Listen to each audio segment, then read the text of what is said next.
is a presentation of Fox Sports.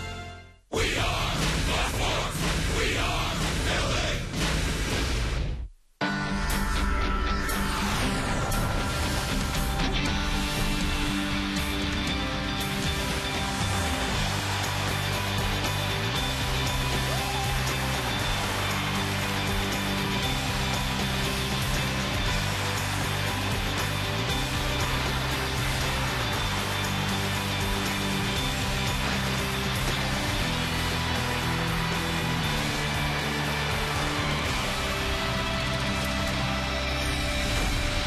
Angels Spring Training Baseball is on the air from Tempe Diablo Stadium. It's the Angels and the Arizona Diamondbacks. Hi, everybody. This is Terry Smith along with Jose Mota. The Angels and the D-backs today, Jose. And Mike Scioscia is starting to get more of the regulars in the lineup. I think Mike Scioscia wants to win his first ball game, Terry, because it hasn't happened here this spring so far. But now new guys are coming into the lineup to get that first win or try to get it. Alberto Callaspo makes his debut for the Angels today, along with Howie Kendrick, who is batting third. But the big star, the big signee, the big attraction today is Josh Hamilton. The Angels went out aggressively and signed him to a 5-year deal. He connected for 43 home runs last year for the Texas Rangers. He is a career .304 hitter. He understands there's a change in position. He'll be playing in right field this time. He's a proven commodity in any lineup, hitting right in the middle and being productive. Well, Jose, normally at this time here in late February, the Angels might be getting ready to play their first game. Today's the 5th game, and as a result of the World Baseball Classic, everything is kind of speeding up here in Arizona. That's giving some Angel pitchers maybe some added looks. And I think it's giving you and I a chance to also learn about some guys that we've seen in the past, but also some newer guys. But it is important that you, as a player, come into big league camp with a good idea as to what you need to do. Now, guys like Garrett Richards, we saw him last year in the spring. He was the best starter the Angels had. Jerome Williams, during the season, also contributed mightily. And Brad Mills came up for one short start for the Angels in the regular season. Now they'll get extra innings.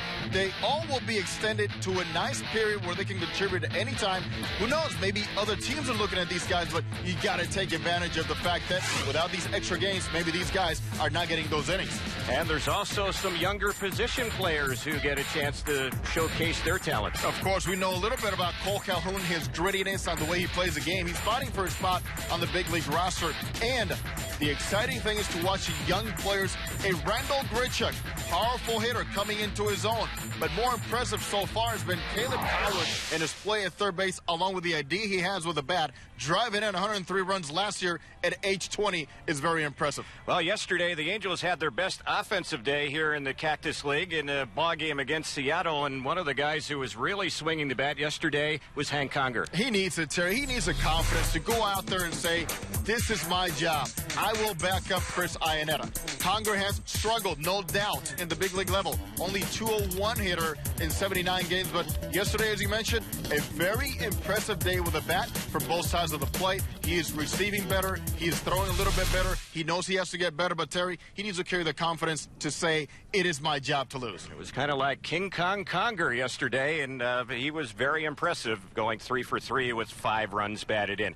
We'll see a young pitcher today on the hill for the Angels. He has a connection to the organization in several ways, and that's A.J. Schugel. A.J. Schugel, a very interesting story, did not get a whole lot of innings in high school or even in college, but he led the Texas League in ERA last year with that 2.89, which is brilliant in that league.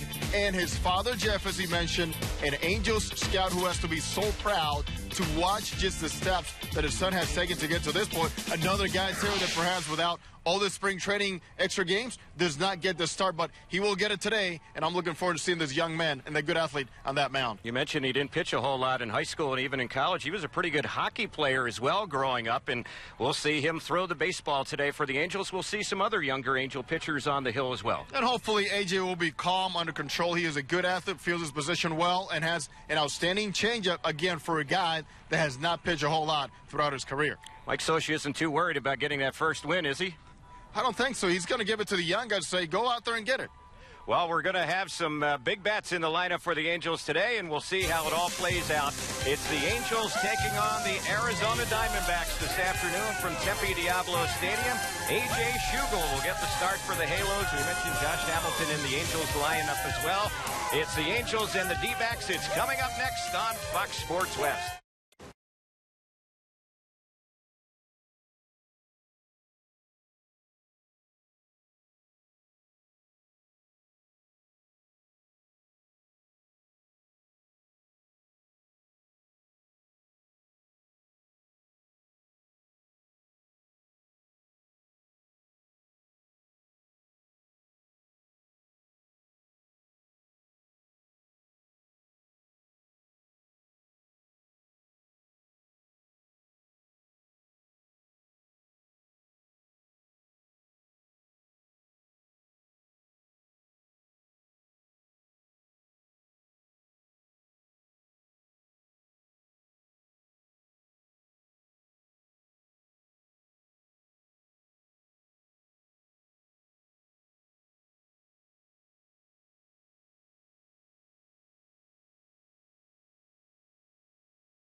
And we're back here at Tempe Diablo Stadium. So glad you could join us on the Angels coverage on radio and on television on Fox Sports West and also AM 830, your Angels station. Angels looking for their first win, and as Mike Scioscia and his group sees the field and the D-backs across, obviously a lot of well-known names across. And today, because it is a split squad for the Diamondbacks, they'll be managed by Alan Trammell, who usually serves as their bench coach. And those lineups presented today for the Diamondbacks. Willie Bloomquist is leading off at shortstop. Gerardo Parra is batting second. Parra is in center field. A.J. Pollock makes the start, designated hitter. Pollock is batting third. Eric Pinsky, veteran infielder, is batting fourth at first base. Matt Davis will make the start, playing third base and batting fifth. Brad Snyder makes a start, batting sixth in right field. Veteran catcher Rob Barajas, trying to make the ball club, is batting seventh. He's got some power. Returns to the D-backs. Alfredo Marta is batting eighth. He's playing left field. And batting ninth, one of the best hands in all of baseball at second base today is John McDonald.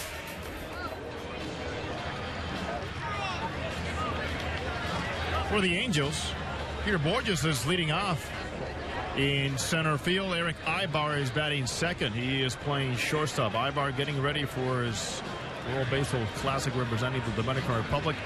Howie Kendrick makes his spring training debut at second base, batting third. Josh Hamilton makes his debut in right field. Angels signing the star. Hamilton is batting fourth and right. Mark Trumbo is at first base, batting fifth. Vernon Wells will make the start in left field. He is batting sixth. Alberto Callaspo debuts in the spring. Third base, batting seventh. Angels catcher Chris Iannetta will bat eighth. And Bill Hall, designated hitter, utility guy, trying to make the ball club for Mike Scioscia, will be batting ninth as the Angels take the field. And the youngster A.J. Schugel is on the mound getting to warm up.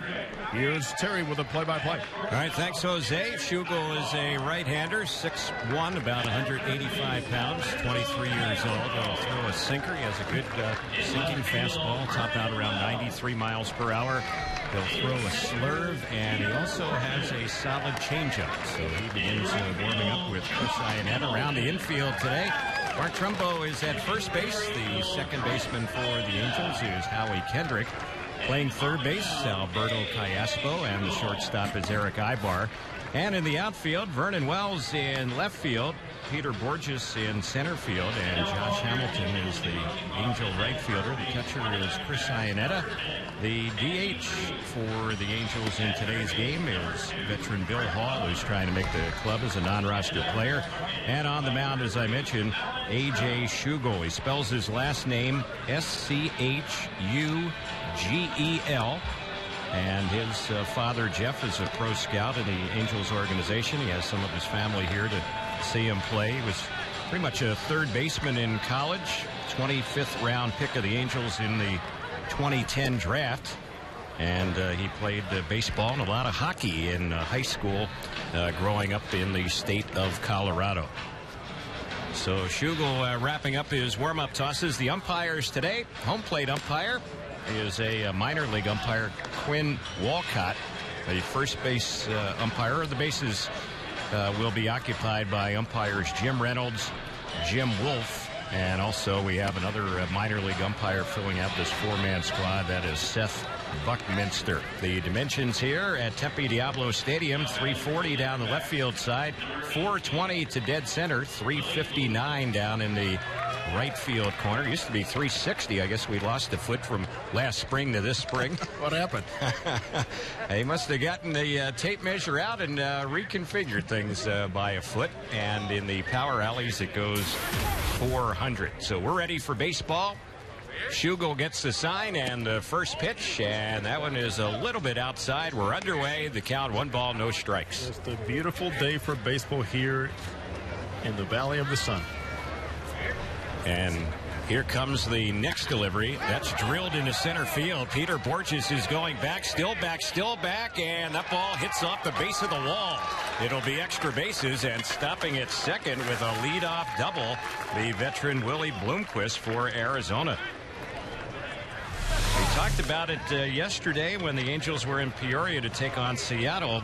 Borges is really getting tested here early in spring training. There aren't too many easy plays for him out there. He is. And he actually turned the wrong way when this ball left the bat off the bat of Willie Bloomquist, and eventually, because of his speed, was able to regain that direction once again. But that ball was hit a long ways, and Bloomquist wasting no time knowing that this youngster on the mound is going to be throwing strikes.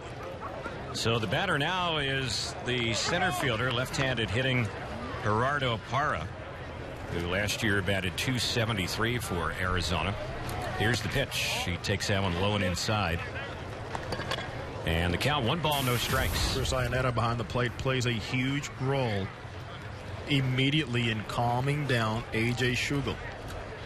A veteran presence. Schugel is ready, and here's the next pitch. That one is lifted foul on the left side. It's backing out of play. Sometimes, Terry, all it takes from a veteran catcher to tell whether you look at the young pitcher, you're doing just fine. Don't think too much about mechanics. As of right now, get your feet wet with 4 pitches. Just trust your stuff. Schugel hunched over as he looks in for the sign. A look at second at Bloomquist, and the pitch, that's a fastball, misses high. So the count, 2 balls and 1 strike. The D-backs, I mentioned they have another game going on against the Oakland A's, and they have many of their regulars back for that home game today.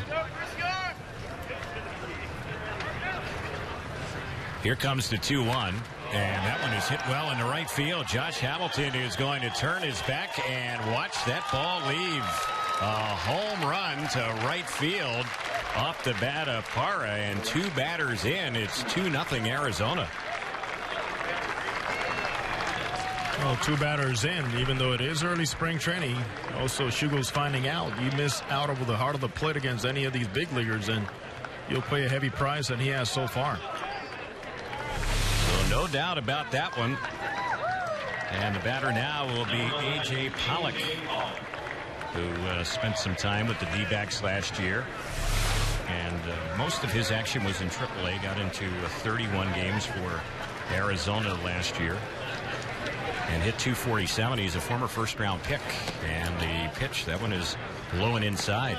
So we were talking about Schugel and his ability to move the ball around. Naturally a good sinker, but you can see where the ball is up right now. It's just a matter of the nerves and the eagerness to get those pitches, maybe getting way too much speed and not enough on that sink.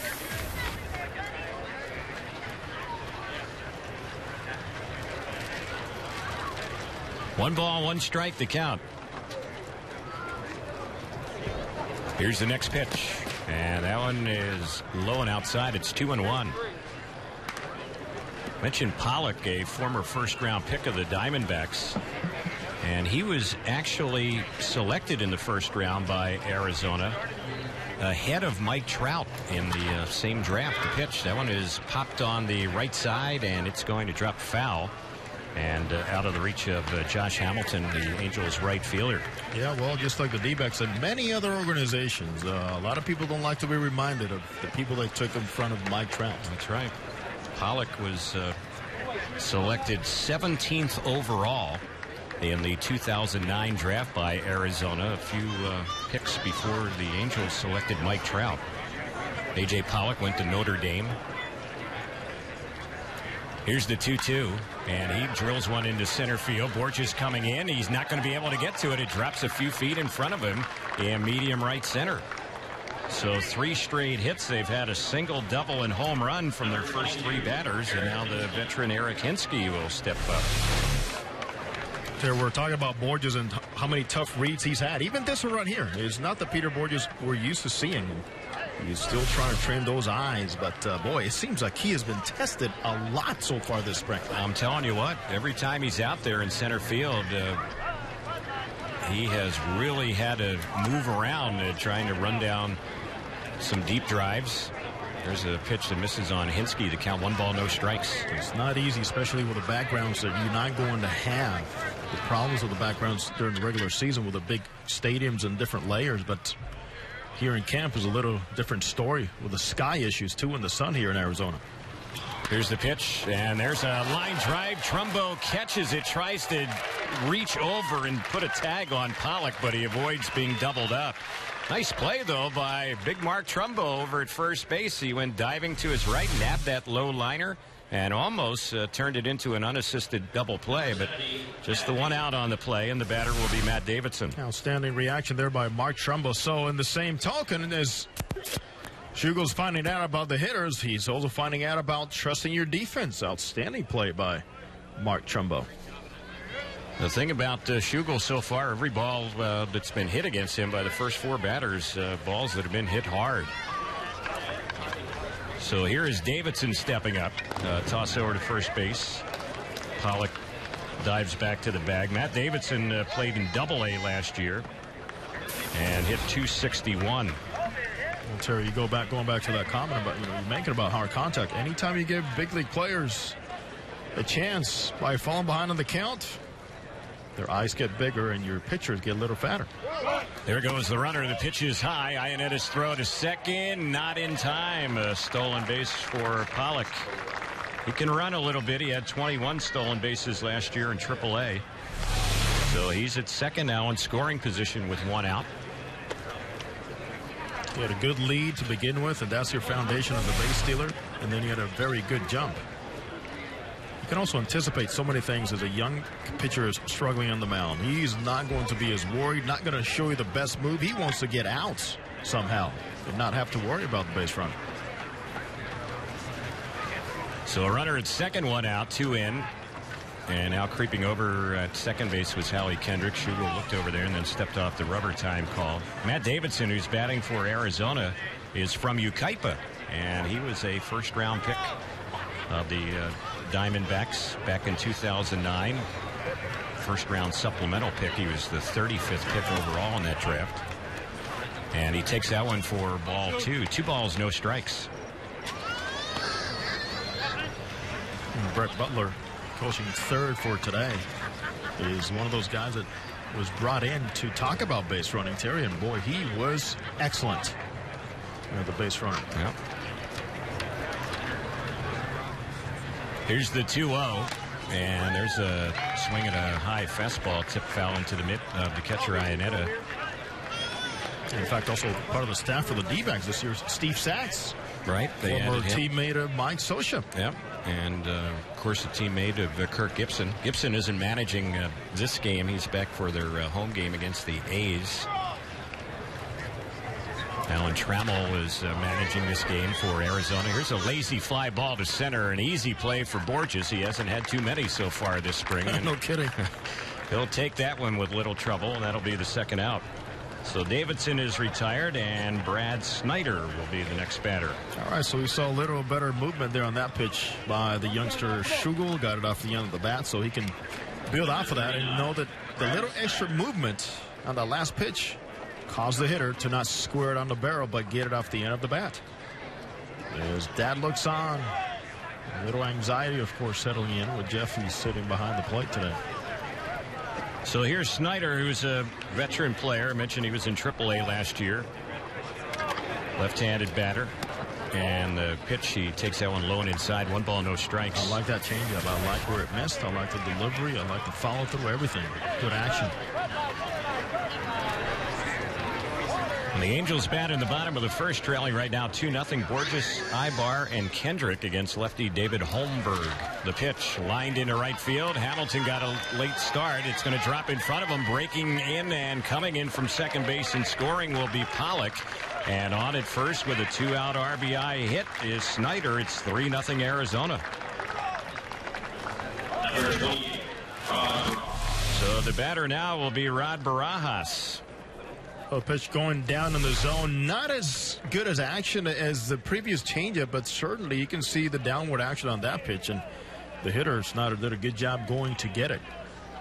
Josh Hamilton just with a little late start on that one in right field. Also, Terry, Josh Hamilton's trying to get a read on different angles for him as he switches over to right field this year. New position for him, and he had a ball earlier in the inning hit in his direction that he really didn't have to react to at all. That was the home run hit by Parra. So the batter now is Barajas, veteran player who was with the Pirates last year, and he takes that one low and outside. He hit .206 last season for Pittsburgh. He's trying to win a spot on the D-backs roster this spring. It comes in a different situation. This situation he hasn't seen in a long time. Minor league contract and has to earn a spot. Barajas, 36 years old. The pitch, he takes that one a little bit low and outside. And the tie-in, of course, with Barajas, a little sentimental there because he is part of the big team that won the World Series back in 2001. And Bob Brenly. This is his second go-around with the D-backs. He's played for the Rangers, the Phillies, Blue Jays, Mets, Dodgers, and with the Pirates a year ago. Here's the next pitch, and he hits one hard into right center field. That ball is in the gap. It's going to drop in for a base hit. Cutting it off is Borges. Heading to third, and being held up there is the lead runner, Snyder. Angels didn't have anyone covering second, so that was a mistake, and Barajas just kind of walks up to second base with a 2-out double. Those are things that Mike Scioscia's noticing, and that happened early in spring also as you're lining up in the gaps. One thing that Eric Ibar, who was the one that makes a mistake here, he just vacates second base too early. And in that case, the throw's going to come in, and Barajas is not the fastest of runners, so the issue becomes over here. There's nobody there, and I'm pointing out that in second base, you hold your ground as much as you can, and then you lead into the relay direction of that throw, depending on what the runner is doing. But Barajas gives the extra base, also Terry, aware base running. Yeah.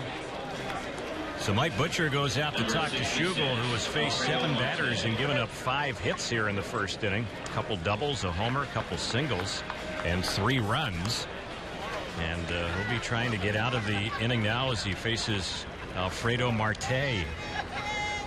He's a good-looking prospect, 23 years old. He hit 20 home runs last year and batted .294 in Double-A. Right-handed batter. Here's the pitch. First pitch, fastball on the outside corner, called strike. That was pitch number 22 here in this first inning for Schugel.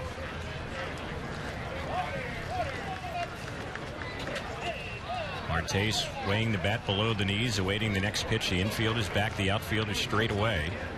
And the next pitch, swing and a miss. He jumps in front on Marte, 0-2. Marte, a couple seasons ago in the minors, was suspended for 50 games. He tested positive for a performance-enhancing substance.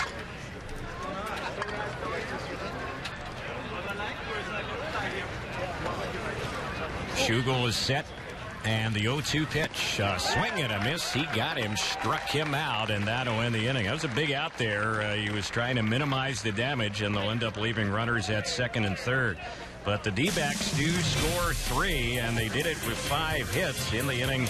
No errors, and they leave a pair. Half inning completed in Tempe, Arizona 3. The Angels coming to bat on the Angels Baseball Network and Fox Sports West.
Terry Smith, Jose Mota, and our producer-engineer Darren Chan with you in Tempe as the left-hander is wrapping up his warm-up tosses. David Holmberg for the Arizona Diamondbacks.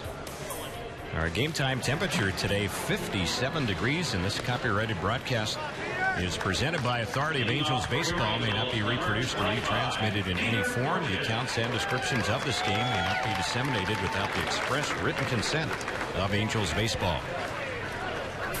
So Borges will lead things off for the Angels. Well, take 57 and no wind or light wind compared to what, Sunday? Wow.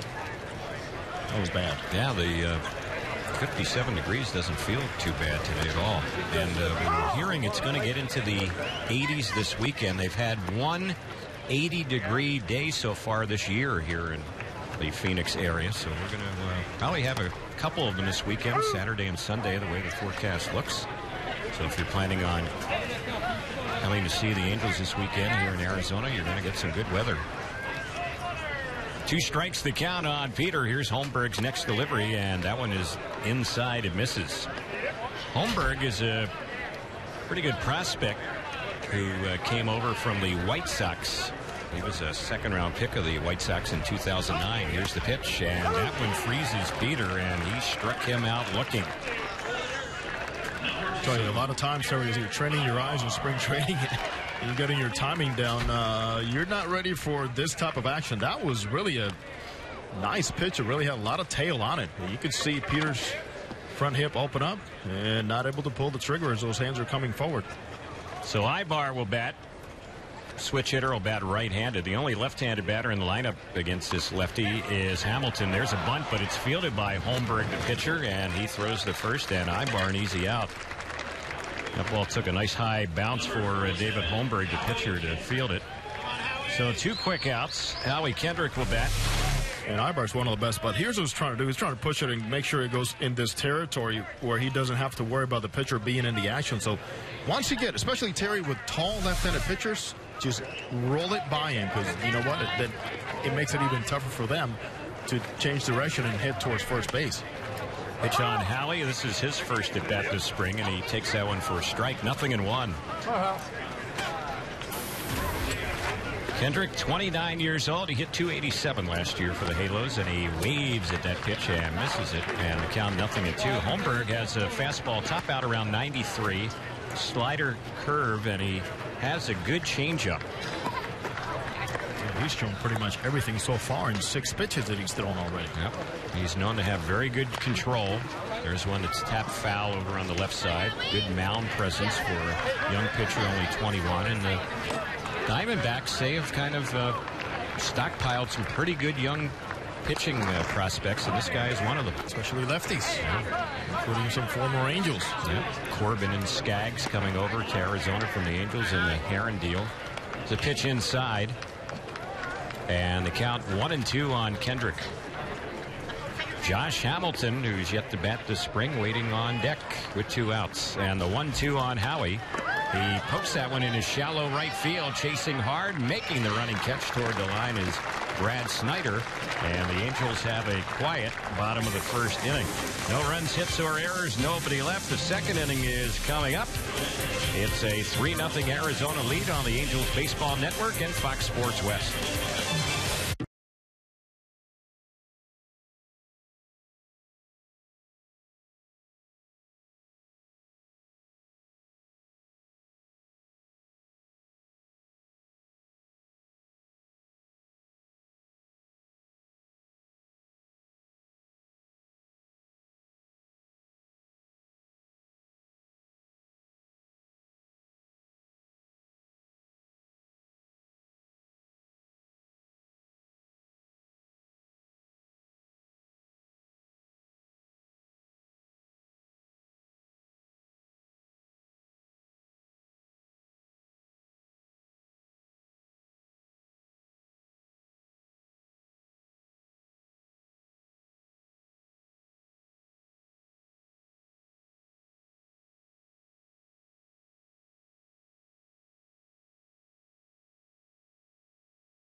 Fans, don't forget, groups of 25 or more can enjoy exciting Angels baseball for as low as $6 per seat. Now, this year, take advantage of the exclusive group hat collection for select series at the Big A. To book your group outing, call 888-796-HALO or visit angels.com/groups.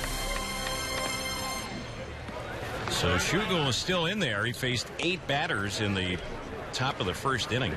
And John McDonald, veteran utility man, will be the next batter for Arizona. This is his first time up today. So we have to keep an eye as to how long Mike Scioscia will keep Schugel on the mound.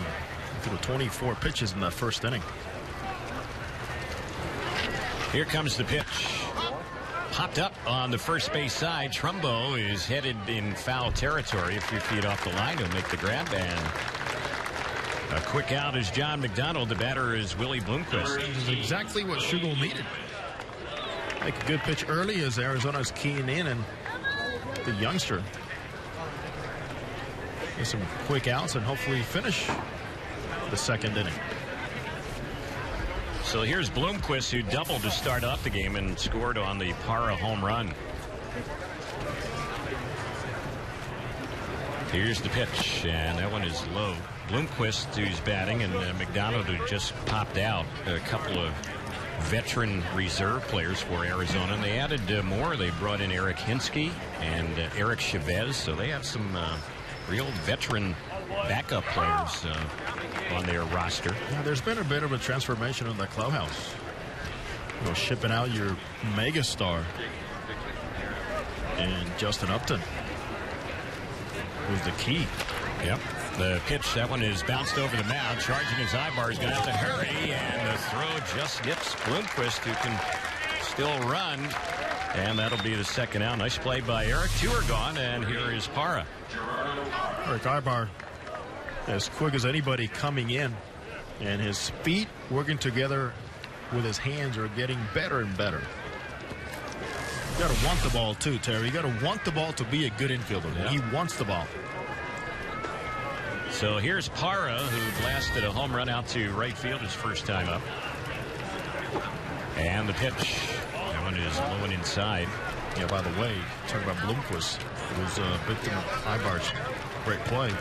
These two are hoping to see each other in the World Baseball Classic, which means that their teams will advance. Yeah. There's a pitch that's low and outside. 2-0 on Parra. Bloomquist heading over to represent the United States. Ibar, the Dominican Republic. Schugel is set, and here's the 2-0. That's in there for a called strike, 2-1. Schugel might have had some first inning jitters here. He looks a lot better out there on the mound here in the second inning. Got a big out to end the first inning on that strikeout against Marte, and he's kind of spun that over into his second inning of work here, retiring the first two in a row. He misses outside with that one. It's 3 balls and 1 strike. This is a key pitch here. No giving in, but he needs to put a little zip in better location on this 3-1 pitch. And here it comes. It's a called strike. Excellent job. Yep. On the outside part of the plate, about knee high. Yeah, knee high, and then you got location. You got a little more speed, which led to also a little more movement on it. So we'll see what gives on the 3-2. And it's on its way. It's cut on and fouled off on the left side, backing out of play. Look at the difference, Terry, in the swings we saw in the first inning and what we're seeing now, that he's getting to get a good feel for the mound and for his release point and getting rid of that nervous action in that first inning. So again, a 3-2 pitch, and it's on its way, and that one is low and inside. He walks him, so Parra keeps the inning alive. 2-out walk. A.J. Pollock will be the next batter. Number 11, A.J. Pollock. And walk is the first one given up by Schugel.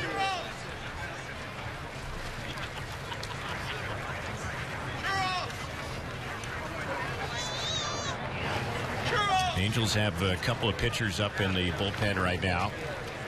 David Carpenter is warming up. And also is Warren Jimenez warming up, a left-hander. It's a pitch on the outside corner. It's a called strike. First, Iannetta immediately looking over to Mike Scioscia as he flashes those signs and what Mike Scioscia likes and controlling the base runner. So this is also important for the pitcher to get into this flow and tempo, knowing that his catcher is going to be looking in one direction to begin with between pitches. Parra can run. He had 15 stolen bases last year for the D-backs. So there was a hold the ball step off. As Mike Scioscia is always quite active, making sure there's that coordination and being on the same page with between the catcher and the pitcher. And the 0-1. That pitch, an off-speed pitch, it missed inside. 1 ball, 1 strike. Arizona up 3-0. They scored all 3 of the runs in the first inning. Their first 3 batters had hits, and they all ended up scoring in the first inning.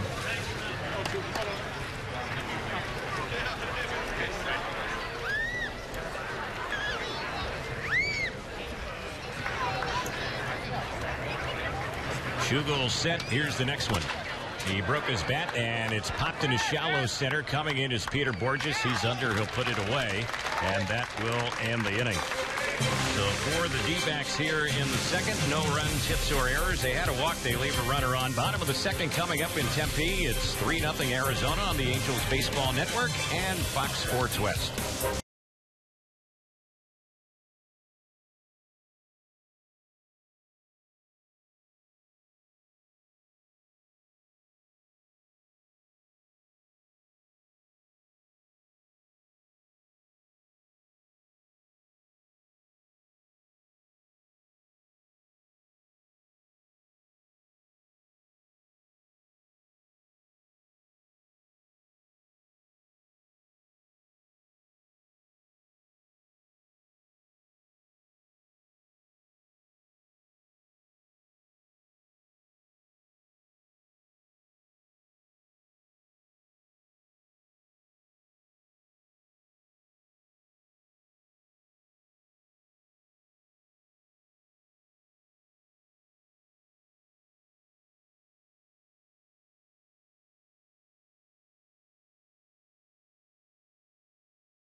New pitcher for Arizona, and the Angels will send up Josh Hamilton against him. Eddie Bonine pitching now for the D-backs. He replaces Holmberg, who retired 3 in a row in a strikeout in the first inning. And here is Josh Hamilton for his first at-bat this spring as an Angel. Left-handed batter goes after the first pitch, and he grounds it right to short. Bloomquist has it, and his throw will get Hamilton. And that is out number 1. And that's something Hamilton will do. He lags at first pitch, but don't be discouraged. I mean, he was a 400-plus hitter last year when he swung at that first pitch. So Mark Trumbo will be the next batter. Josh also getting down that line pretty fast. He's in good shape.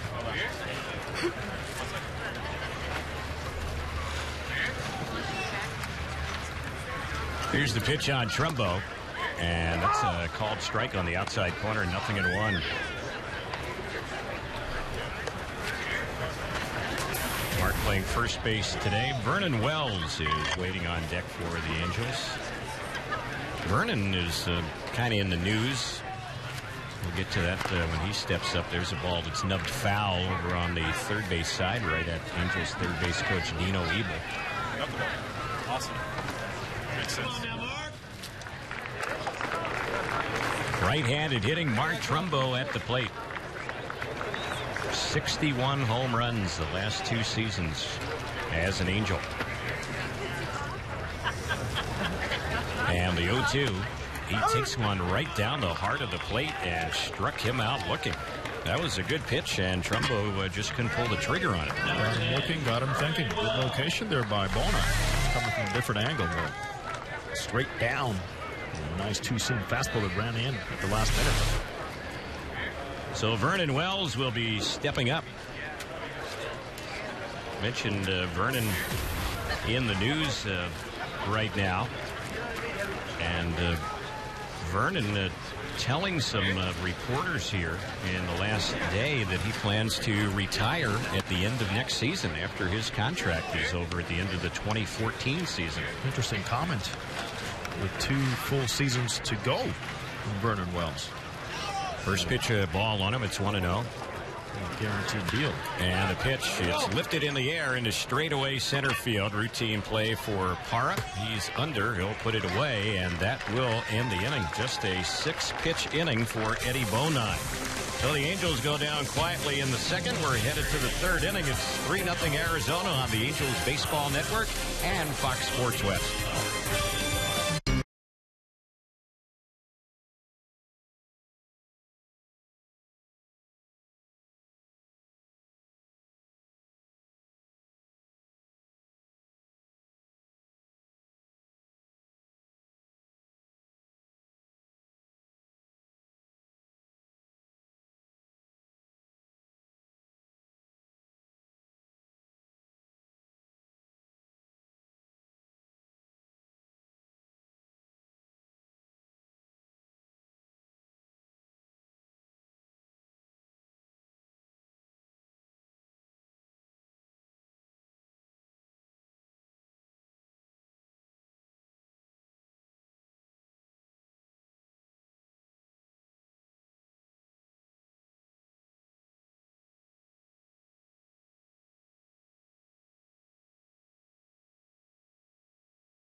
Fans, don't forget Angels baseball is back. Individual game tickets for the 2013 season are now on sale. Make your plans to take part in Big Bang Fridays, post-game concerts, promotional nights, and great opponents like the Yankees and Dodgers. Purchase tickets today at Angels.com or the Angels Stadium ticket office.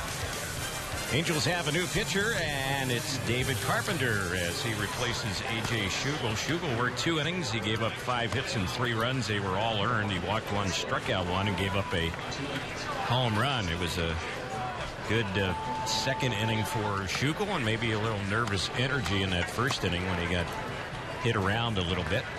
Well, the good thing is that we saw Schugel really settle down, Terry, as you mentioned, that second inning, and just come out, hit spots, trust his fastball, got more movement. It was not as flat, obviously, because he was trying to just relax and get some good location on it, kept the ball down, and he saw the swing. So a couple of broken bats in that second inning. So the batter is Eric Hinsky. Left-handed hitter. And the pitch on its way. That one misses a little bit high for a ball on Hinsky.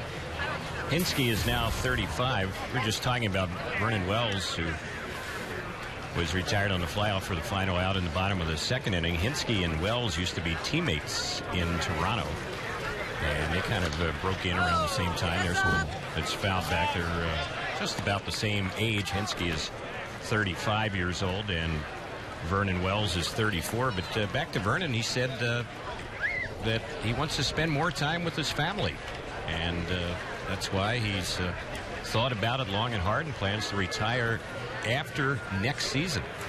The pitch bounced softly on the right side, right at Howie Kendrick. He will easily throw out Hinsky, and that's out number 1. Well, certainly that's when, players that are going through a tough time as he is right now. He doesn't have guaranteed playing time. He's drawn a large salary. He wants to play badly. It's easy to come out with that at this time, But with all due respect, I'll just say I'll wait to see what happens. Sure. Things can certainly change.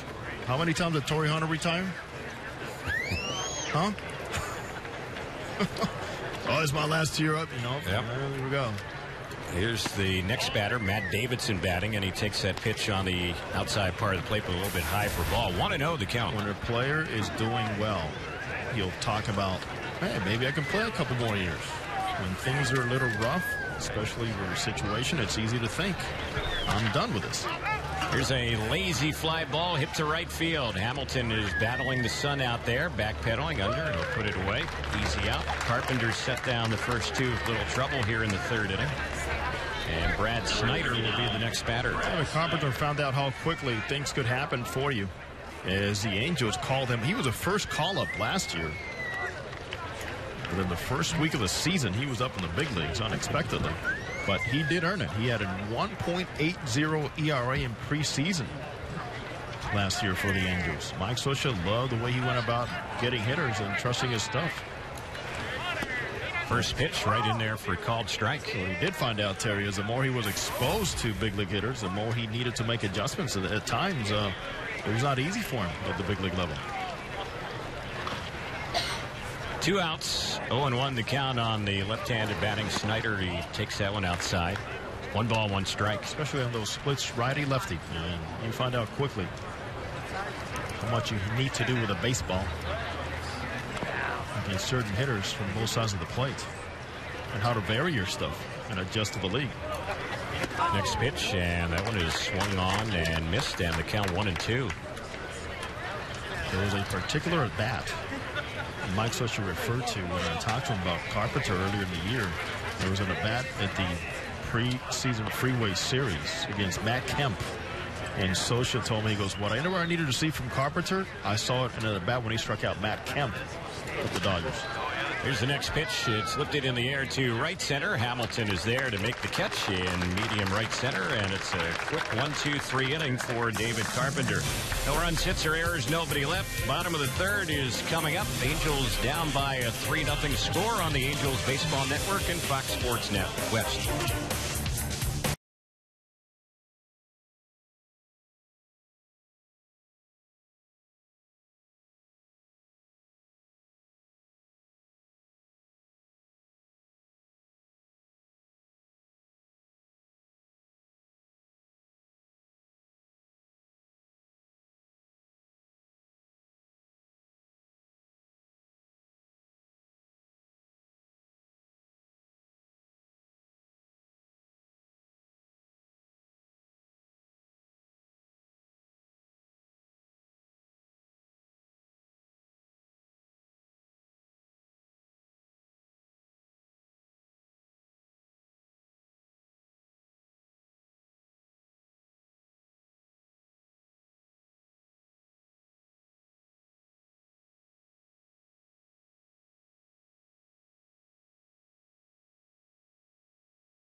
We move to the bottom of the third inning.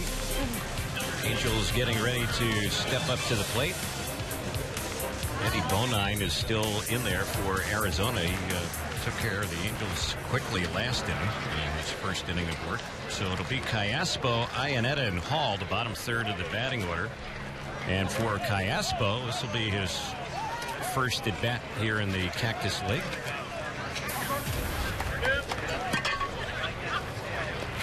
Eddie Bonine has pitched in the past with the Detroit Tigers, but did not pitch last season. And there's one that's cut on and missed. He had some elbow issues that forced him to miss last year. 0-1 on Alberto Callaspo, the Angels' third baseman, who is coming off a season a year ago where he hit .252.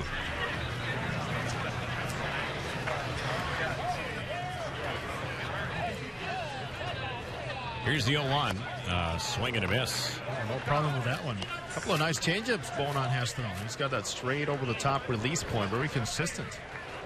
So Terry, hopefully he has recovered from the arm issues he's had in the past, because with that size, man, the movement he's getting, he could be effective.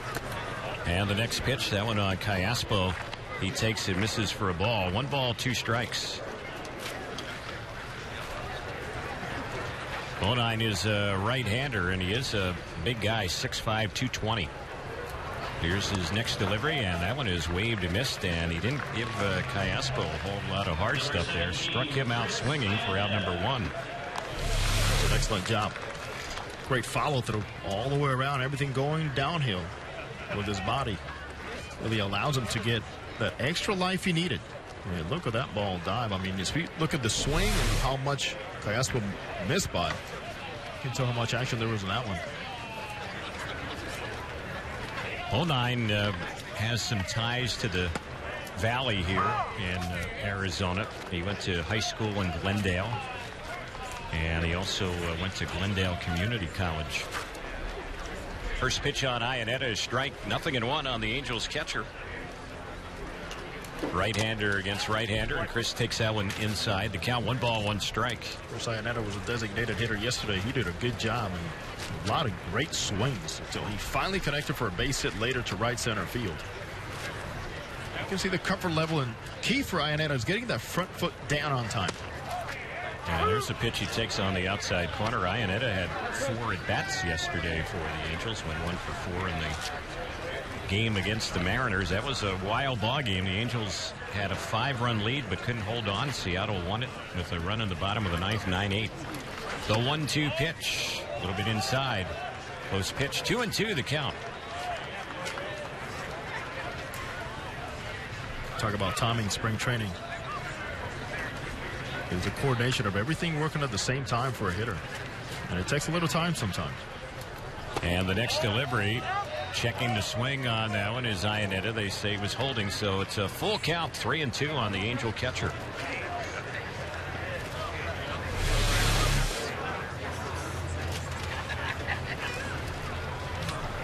Bill Hall waiting on deck. He wears number 0. And the 3-2 payoff, nub foul back behind the plate. Talk about Bill Hall, you know, there's some good talk here in camp about Bill Hall's ability to drive the baseball as a guy that can help you off the bench. And his versatility. Also a Valley resident, happy to be trying to join the Angels while not having to drive very far from home. Here's the 3-2 on Iannetta. He takes it. It just missed outside. That was a good eye right there, and a very patient at bat by Iannetta, who gets a 1-out walk. So the Angels have a base runner, and we'll see what Hall can do. I'm glad you bring that up, because you see Iannetta batting 8th, and that's where, you know, that bottom third is what he'll be during the regular season. And what he brings is the ability to get on base, provide some pop, and of course the leadership behind the plate. But have a catcher with the type of power he has, you know, only a 15 to 20 homer guy with a full season, but the ability to take a walk and keep an inning alive is important. So here's Hall stepping up, right-handed hitter. First pitch on Bill. He takes that one low for a ball, mentioning his power. And it was a few seasons back, 2006 season. He hit 35 home runs for Milwaukee. Drove in 85 runs that year.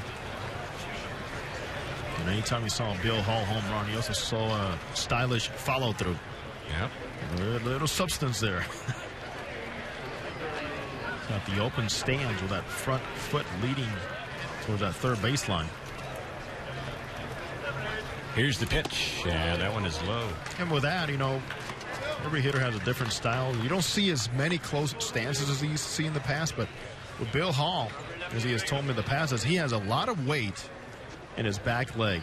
So the transition and bringing that left leg back into the hitting zone, as far as it starts in the batter's box, he does it with plenty of time to recognize a pitch. And the next delivery, this is shot into center field, but right at Parra, and he comes in just a couple of feet to make the catch on it. Hall retired on the liner. 2 are gone, and we'll go back to the top of the batting order, Peter Borges. Let's pause for station identification on the Angels Baseball Network.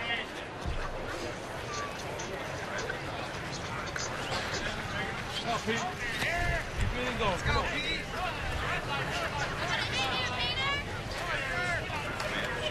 Terry Smith, Jose Mota, and our producer-engineer Darren Chan with you on the Angels Baseball Network and Fox Sports West. Glad to have you with us here for the Angels and the D-backs Cactus League Baseball on this Tuesday. And the batter now, Peter Borges, who is called out on strikes his first time up, and he chops that one off his foot. A foul ball. 0-1 the count on Borges. Hopefully that will not hurt for a long time, but for a guy with that kind of speed, you want to keep your feet as pain-free as possible, especially here in the beginning of spring training in those games. So Peter Borges, Terry, is hopefully he'll get more playing time and earn more playing time as the season begins. I hope to see that base stealing threat turn into big numbers and put himself in scoring position a lot for the Angels. Yeah, Peter only tried to steal 4 bases all last year. Of course, he didn't allow a whole lot of playing time. There's a pitch that's low and outside. Line drive up the middle. Let's go now. The year before that, Borges had 22 stolen bases for the Angels in the 2011 season. 1 ball, 1 strike the count on the Angels center fielder. Angels down 3-0. We're in the bottom of the third. And the next pitch off speed, that's tipped foul back behind the plate. And what base stealers get to learn about playing for Mike Scioscia, it's you have to earn that green light. And just remember, at one point, Sean Figgins didn't have a green light. He had to earn it. You know, same thing with Mike Trout last year. So you show Mike Scioscia the ability to pick good spots and have a great sense of when to run. You'll earn it, and your numbers will get better, which means you'll be in scoring position more often for your guys following you. The 1-2 delivery. That's a breaking ball outside. 2-2. Just think, if you have Ibar, Iannetta, Borges in the bottom third, we have a Howie Kendrick. I mean, there's the possibility, Terry, of running with anybody in any thirds of that lineup. Here's the next pitch. Hard hit ground ball just out of the reach of Bloomquist. He made a diving attempt and got some glove on it as he slowed the ball down. It rolls out to Marte, the left fielder. So Borges has a hit on the play. Moving up to second, Iannetta with 2 outs. And we'll see if Ibar can bring someone in here as he bats for the second time. We're very impressed with how Peter Borges is able to wait on that pitch, keep those hands close to his body, and then pretty much use his hands to get them through the zone. It's something he has been working on, and just being more of a hands hitter than an arms hitter as he had been in the past.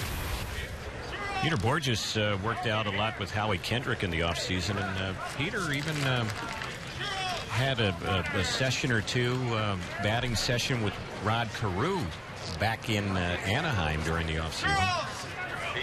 That can only help. Yeah. Here's the pitch. That's low and inside on Ibar, who bats from the left side against the right-hander Eddie Bonine. Talking about Rod Carew, one of the best hands hitters ever in the history of the game.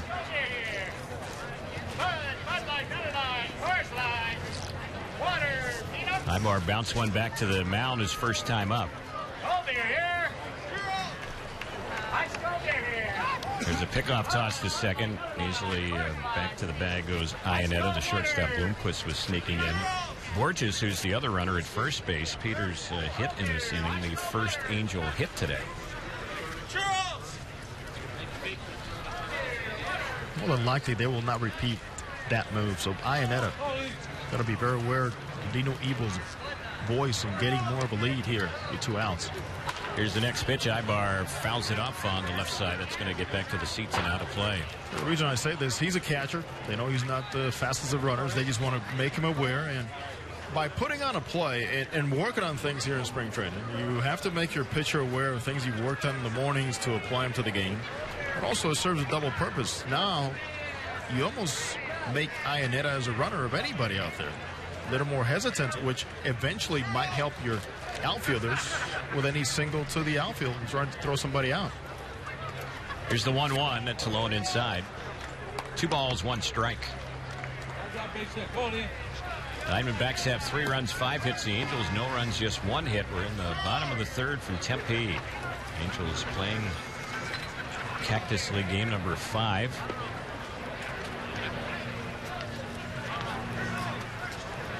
Bonine taking a lot more time with people on base, delivers, and that's a shot that's going to go through into right center field, and it should score Iannetta. It'll be waved home, no throw to the plate. So Ibar delivers, runners at the corners, Angels on the board. It's now 3-1 Arizona. It's a good piece of hitting, and look what we're going back to, Terry. The big walk and an excellent at-bat by the catcher, number 8 hitter, Chris Iannetta. And not to take away from Eric Ibar and that great approach to hitting he had, and just letting those hands flow through the zone. And Eric, as we have mentioned, is in a more accelerated program as he gets ready to leave Angels camp here in the next few days. So here's Howie Kendrick. He can do some damage as well with runners at first and third, 2 outs. Toss over to first base, diving back to the bag goes Ibar. Eric had 20 stolen bases last year for the Angels. Think about how many more he could have had he gotten off to a better start. Yep, he really had a battle to get his season average to 290. That's where he finished last year. And he draws more attention another throw over to first base. And your time in spring training, when you work on your lead, how far can you get? Where are your legs? How much spring do you have to get back to the bag? Kendrick waiting patiently for the first pitch here, and here it comes. He chops it softly to the right of the mound. It's stopped by the pitcher, and Bonine will underhand the flip to Hinsky, and the inning ends on the comebacker. Angels get a run, had 2 hits, 1 walk, no errors, and leave a pair. 4th inning is coming up, 3-1 Arizona on the Angels Baseball Network and Fox Sports West.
Fans, don't forget, now is the perfect time to reserve a suite rental for the upcoming season. Suites offer 12 to 36 guests the opportunity to enjoy the game in a private and luxurious atmosphere. Now, suite rentals also offer all-inclusive food and non-alcoholic beverages. To reserve your suite at the Big A, just call 888-796-HALO. That's 888-796-HALO or visit angels.com/suites. Fourth inning, 3-1 Arizona. New pitcher for the Angels, the third of the day. Ryan Brazier takes over for David Carpenter. Carpenter retired all three batters he faced last inning. And Brazier will face Barajas, Marte, and McDonald here as we get the fourth inning going.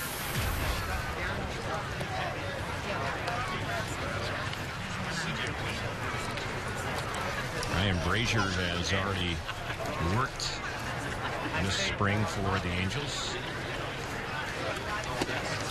And the pitch on its way. That one is ball to count 1-0. He pitched in the first home game here against the Cubs and looked good in that ball game. It was on Saturday. Pitched a scoreless inning with a couple of strikeouts. Here's the 1-0, and that's up and in for a ball. 2 balls, no strikes.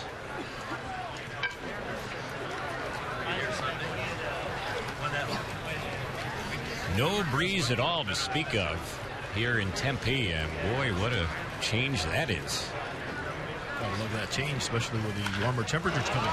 And here's a ball. It's hit well into left field, and it is gone. Rod Barajas on a 2-0 pitch punished that one, no doubt about it, out to left field, and the Diamondbacks have played some long ball here in the early going. It's their second home run today, and now they lead it 4-1. Well, because of Brazier's sometimes inability to get the ball down, he was a guy that will give up the home run.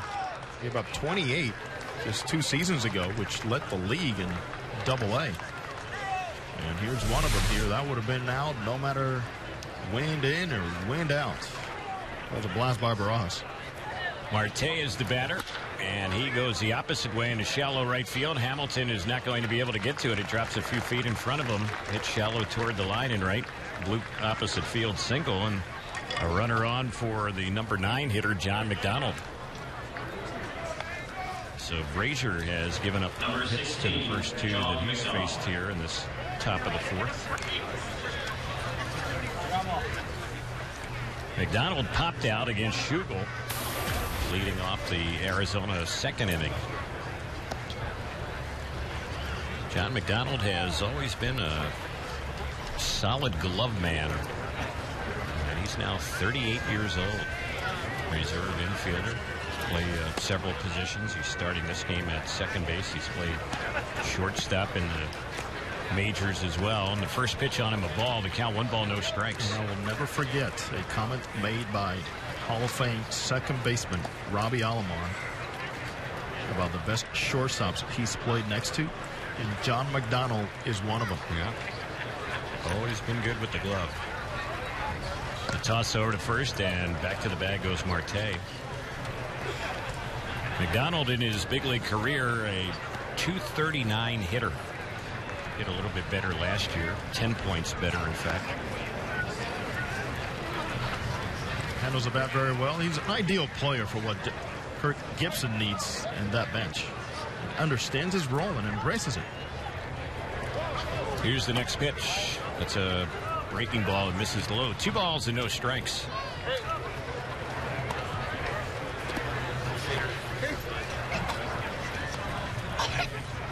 Ryan Brazier pitched well last season at AAA Salt Lake. 13 saves and 14 save opportunities last year.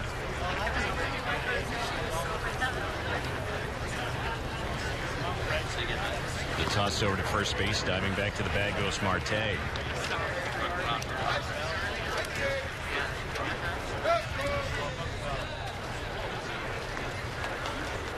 The Angels tomorrow will be here, and it will be the Giants who come to town.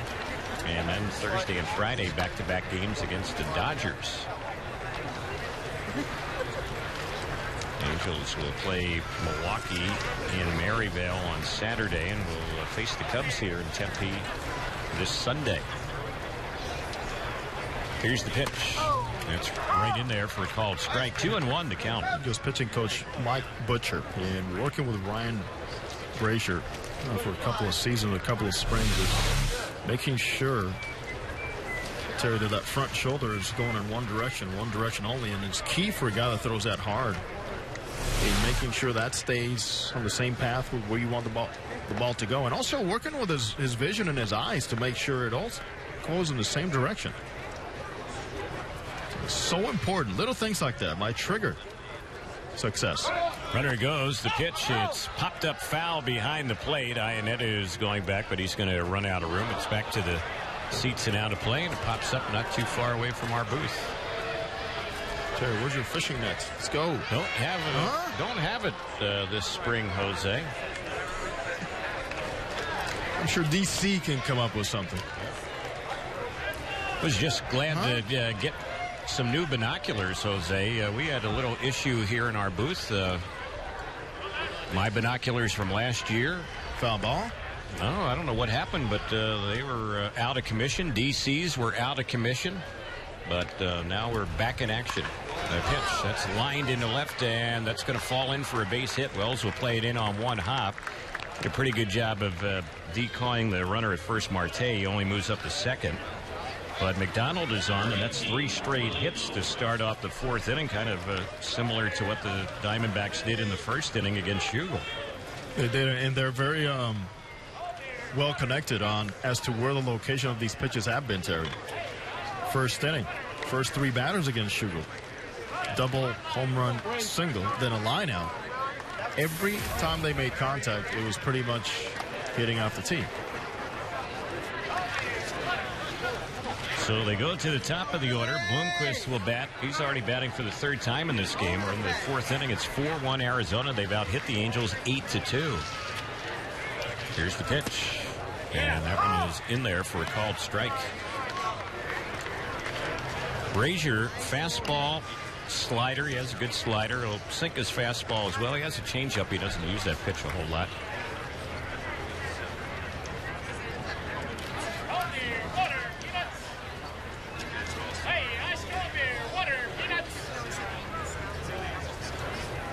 And here's the next delivery. That one is a little bit low. As we get deeper into the week, that's when we'll begin to see some of the Angels' regular starting pitchers start games here in the Cactus League. Jared Weaver will get the regular rotation going on Friday against the Dodgers. And then we'll see Wilson follow him, Blanton, and then Vargas and Hansen all scheduled to start. Here's a fly ball lifted down the right field side. Hamilton is going to run out of room back to the first couple rows down that right side. Foul ball. So the count 1-2. Mentioning the Angel regular starting pitchers. Joe Blanton, who is scheduled to make his first start for the Angels on this Sunday. That'll be here in Tempe against the Cubs. It's amazing to see Blanton's body type right now. It has really changed. I can remember when he was kind of a thicker, stockier pitcher, kind of had the Brad Penny type body, and boy, he's a lot slimmer now. He is. Here's the pitch. Lined into left center. That's going to fall in for a base hit. Going into third base is Marte. He's going to be waved home. They'll have runners at the corners with another run in as Bloomquist has his 2nd hit of the day, and it's now 5-1 Arizona. 4 straight hits against Brazier. He's yet to retire a batter. This was a breaking ball that just hung right over the plate. And obviously when you start missing with your fastball a lot, and hitters make copy of that. Certainly when you throw a breaking ball that even if you take a little bit off of it, but it's within the same location, your eyes, your body, your timing, everything's going to be more than ready to pull the trigger, which is once again what Bloomquist did. So here is Parra. He's already homered and walked. Still no outs. Runners at the corners. Brazier's pitch. A little low and outside with that one on Gerardo Parra.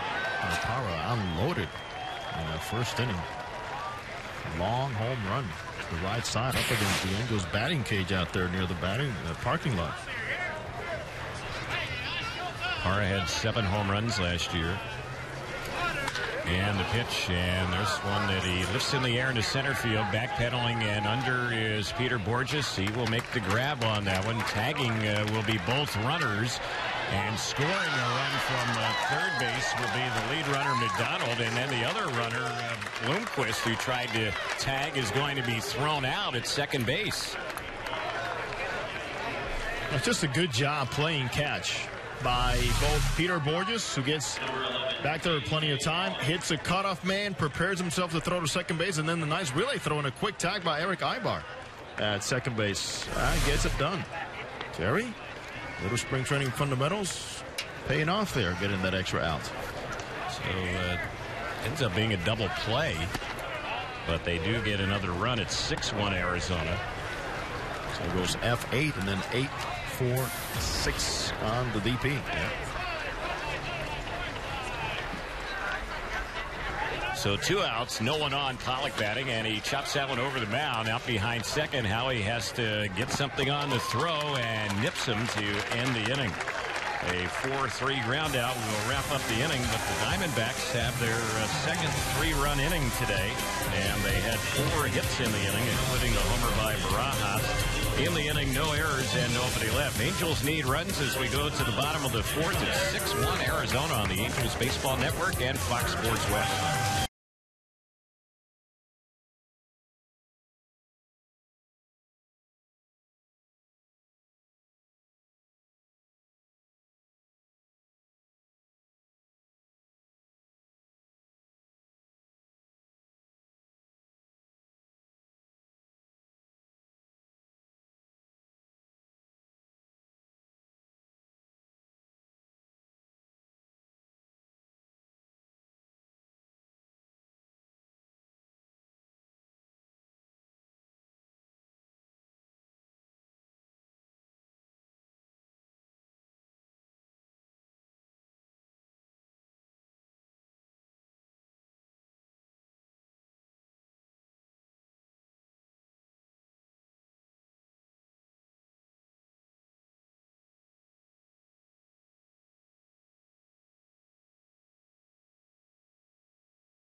Bottom of the 4th inning, new pitcher in the ball game for Arizona, and he is a lanky right-hander by the name of Zeke Sprill.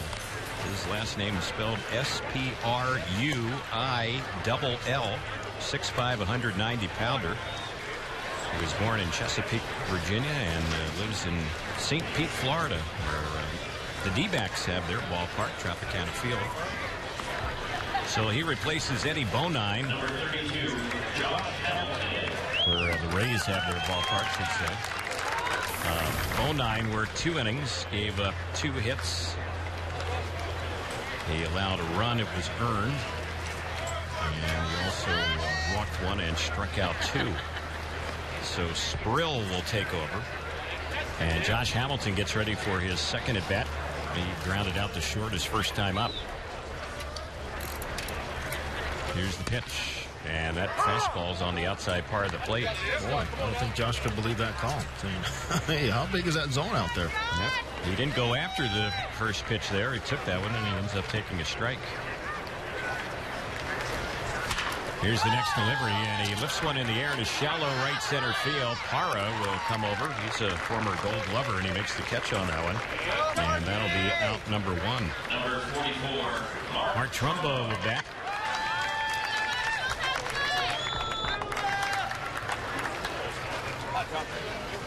Sprill is a pitcher who came over from the Atlanta Braves. That was part of that deal that saw Justin Upton go over to Atlanta. Former second-round pick of the Atlanta Braves. The pitch, that's drilled into center field. Parra is chasing. He's not going to get to that one. That ball's going to roll all the way out to the wall in dead center. Going into the second base is Trumbo. The big guy's going to head for third, and he will get there without a throw. A triple to center field off the bat of Mark Trumbo, and he punished that ball. It got out there in center in a hurry, and Parra, who's a very good defender, was unable to even get close to catching that one. Trying to smoke that pitch up in the zone. You saw his hands going back and how he struck that baseball, staying inside of it, getting some good action and some carry. Trumbo had 3 triples for the Angels last season, along with his 32 home runs and 19 doubles.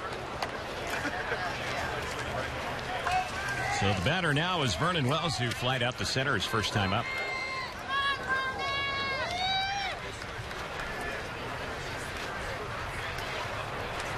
Here's the pitch. It's a little low and outside. It misses for a ball. As we forget about the scoreboard, just you need to have a good at bat and be a good situational hitter.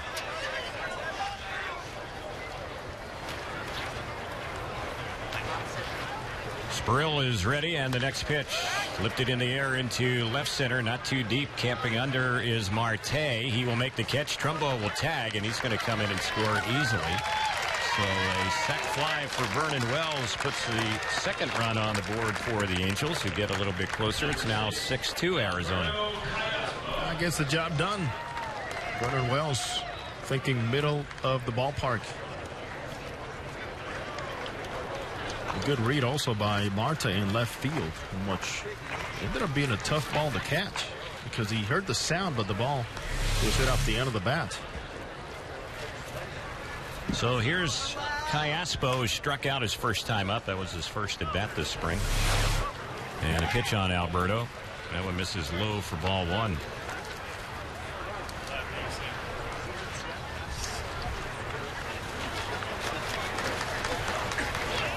Sprill is set. And the next pitch on Callaspo. It's a called strike. It caught the inside part of the plate.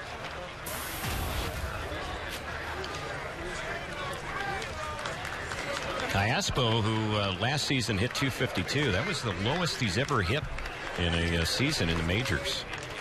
Here's the pitch. That's low and in. He's a career .275 hitter. In the minors, he was a .317 career hitter. He's always had the ability to make contact and stay line drives through the middle and through the ground. And he smacks that one on the right side, and it's out of the reach of McDonald, who tried to dive and stop at the second baseman. So Alberto is on with a 2-out hit. That's Alberto Callaspo right there. Yep. Now, what was happening last year with Callaspo in that swing, and he admittedly said it, I got a little lazy and sometimes just wailing at the pitch, not trusting my hands, opening up too much with my hips, which makes your hands obviously a little bit slower. But Callaspo's a good big league hitter, man. He's a tough out, and to me, Terry, he's a perfect fit to hit number 2. But we can get into those reasons and the many candidates that are present for the Angels as we go along here. Callaspo will show some patience at the plate. And you need it. And you need the patience if you're going to be hitting behind Mike Trout. You've got to give Mike Trout a chance to run. Here's Iannetta batting with 2 outs, a run in, and he takes a breaking ball. Good-looking pitch in there for a called strike. If you're going to the number 2 spot just thinking fastballs, well, guess what? Big league pitchers are smarter than that. If you're swinging at sliders and missing, there's no way you're going to be guaranteed more fastballs just because you have a guy in front of you can run. Ask Howie Kendrick about it. Ask Eric Ibar. Through the years, Mike Scioscia has left sometimes with one lineup out of spring training. And the season comes, and the changes happen, and it's not guaranteed. And there's this great misconception about hitting number 2 and seeing a lot of fastballs. If that's the case, and hitting number 2 is a benefit for people, why aren't there more number 2 hitters hitting 330 and 340? 2-strike pitch, fastball up and in. Hopefully pitchers are smarter than that, and if you keep swinging and missing and expanding the zone on breaking balls, they'll do a better job holding the runner over, but making their pitches.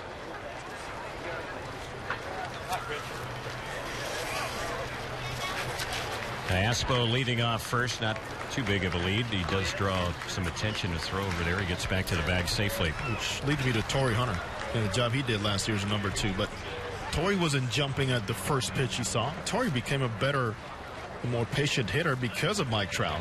And yes, he had protection in front of him and behind him, but he was still a very complete hitter, especially with 2 strikes. Zianetta fouling that one off. Torrey becoming one of the oldest players in Major League history to become a first-time 300 hitter. Think about it. You got to really be smart about it. Torrey understood the opportunity to get mistakes later in the count, which a lot of guys are afraid of.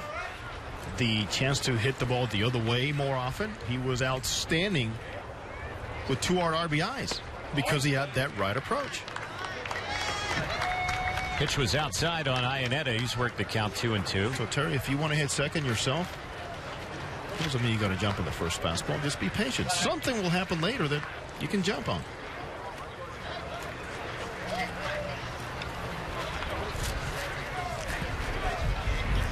Sprill is ready.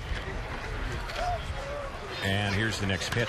That one is lifted down the right field side, foul and out of play. Sprill watching him pitch, and again, he just was acquired by the Diamondbacks during the offseason. He kind of resembles Brandon McCarthy a little bit, who's out there on the mound. Another guy that the Diamondbacks signed during the offseason. They figure he's going to be a big part of the rotation this year. Kind of same body type. Here's the next pitch. And that one missed a little bit low. Anytime you mention McCarthy, of course, we're just thankful that he is able to get his career on track again after what we saw and witnessed over in Oakland on the mound when he got struck by the line drive at the bat of Eric Ibar one afternoon. Yeah, that was scary, man. Last September. And it turned out to be a life-threatening situation for a while for Brandon McCarthy. Here's the 3-2. Runner goes. The ball is popped out near second, and it's bouncing near second base. Fielded by Bloomquist, and the throw is a little bit late. So Iannetta is on. It's going to be an error on Bloomquist on the throw over there to first base. At the point of contact, of course, big swing, big reaction because of that swing. So your instinct as a shortstop is to go back or just set your ground and maybe even get on your heels a little bit. But because of a jam shot, Bloomquist had to rush through the play, and that did not allow him to set his feet properly, thus throwing a slider over there to first base. So here is Bill Hall. Hit the ball hard his first time up, but he lined out to center. 2 on, 2 outs. Angels are down 6-2 here in the bottom of the 4th. First pitch on Hall. It's a wild pitch that goes all the way back to the backstop, and the 2 runners will advance. Aspo, the lead runner, he's now at third. Iannetta up to second. A hit could do 2 runs and get the Angels back in this ball game. Barajas having a word with the pitcher. I don't know that Rob Barajas saw that pitch very well because the effort to block to his right was not there. Maybe he even might have gotten crossed up by the pitcher, and that's why he's having this talk here. So things wrap up. Get together, pitcher and catcher. The second consecutive game where we've seen catchers. It happened yesterday with John Hester on fastballs becoming wild pitches when guys are over gripping the ball out there. And catchers anticipate more going down when they put the signs for breaking balls on the off speed. Not as much with the fastballs. Sproul is set. Look at second. Bluffs a toss to second.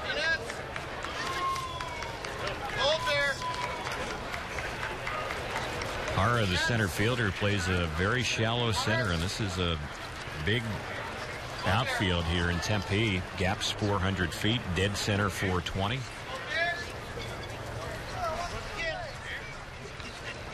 And Hall has some power. Here's the pitch. He takes that one inside. 1-0 the count.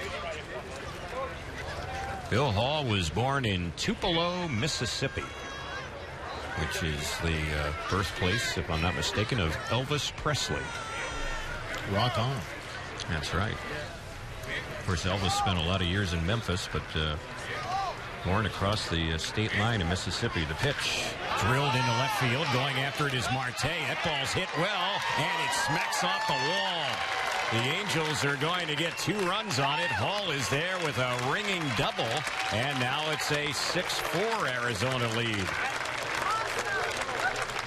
It was been a pleasure watching Bill Hall. The point of contact, the extension in 2 hands at the point of contact with those strong forearms he has, allow him to drive the ball once again. Big hit for the veteran. He has spent so much time each morning on the defensive side in those backfields. But not forgetting that, as we were talking about earlier, what a plus he could be for Mike Socha for that bench because of his bat. Veteran bat. He's got some pop.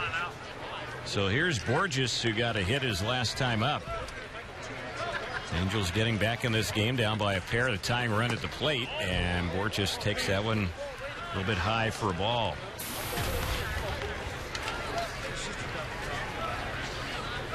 A 3-run inning. Only one of the runs in the inning earned. And a couple of the runs in this inning coming with 2 outs. Angels trying to get some more 2-out action here against the young right-hander Zeke Sproul, who fires a pickoff toss to second, and Hall had a dive back. Pretty close play with McDonald, the second baseman, sneaking over to cover. McDonald's pretty fast because this play, as far as he was from second base, I couldn't believe how quick he got there. And I'm not sure the Sproul himself believed that he could get this guy out. I mean, he kind of just spun and threw just in case McDonald happened to be there, and yes, he was. 1 ball, no strikes, the count on Peter Borges. Next delivery, and that one is up and in. Ball 2, 2-0 the count. Very interesting delivery.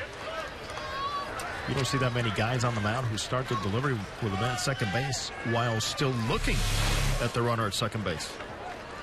Just a quick glance. I'll mention one for you.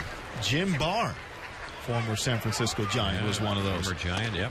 This one, it's inside, ball 3.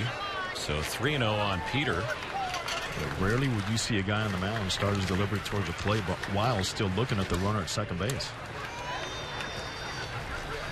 So Borges, who walked a couple of times yesterday, he had 2 walks and a single. He's worked a 3-0 count here, showing some patience at the plate. He takes that pitch that's in there for a called strike. 3-1 the count. You mentioned Jose, the Giants, and we'll see them tomorrow. The Angels played the Giants on opening day of the Cactus League in split squad action. We didn't see that game. Here's the pitch, grounded sharply in the hole, fielded by the shortstop. Bloomquist with the throw will nip the speedy Peter Borges, and the inning is over. 6-3 on the ground out. But a good inning for the Angels, who send 7 to the plate, score 3 times, doing it with 3 hits. There was an error and 1 runner left on base. 4 complete.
Cabrera is the new Angel pitcher number 4 of the day as we hit to the 5th inning. It's 6-4 in favor of Arizona.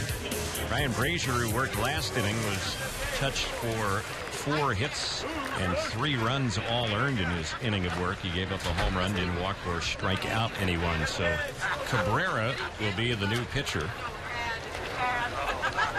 And Fernando Cabrera is a right-hander who signed a minor league deal with the Angels. His first pitch, that one is a little bit low for ball. 1 ball, no strikes.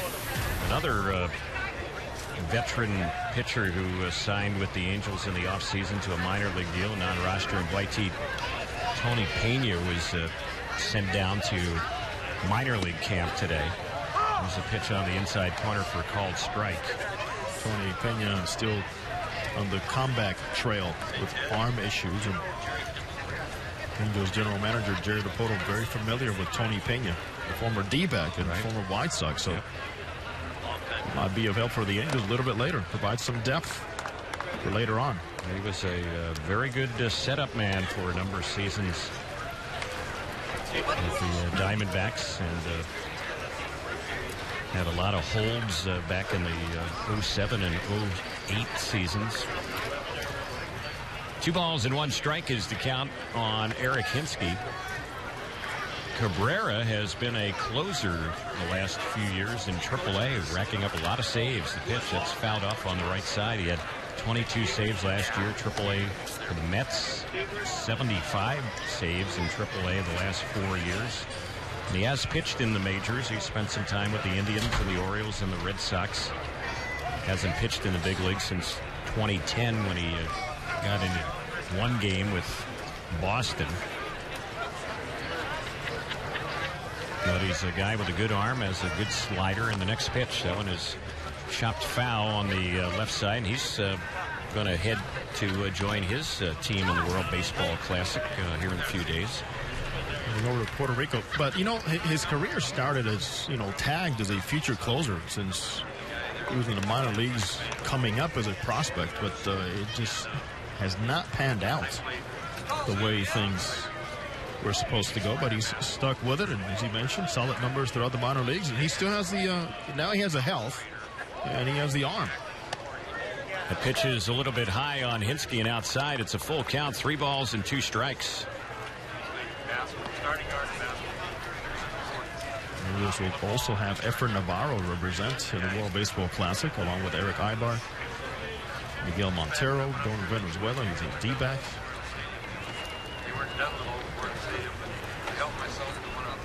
Miguel Montero, one of the top catchers in the game right now. Very good defensive catcher. He's really started to do things with the bat. He's a very good player. And even he wasn't a regular catcher. He was a guy that many people went to in that clubhouse as a leader. Yeah. He's not afraid to stand up and point some things out. The 3-2 pitch on Hinske.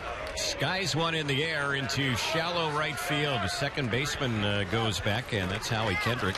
He will make the catch in front of Josh Hamilton.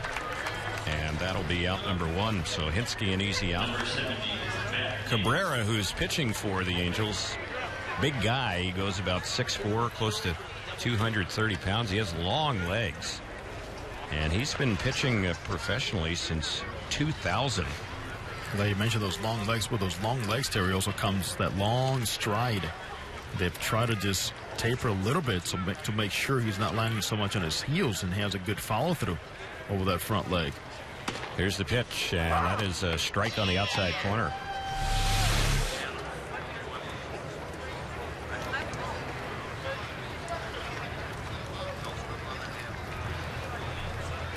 Cabrera played for Puerto Rico and the World Baseball Classics in 2006 and 2009. We mentioned he's going to join Team Puerto Rico here in a few days. 1 ball, 1 strike, the count on Matt Davidson.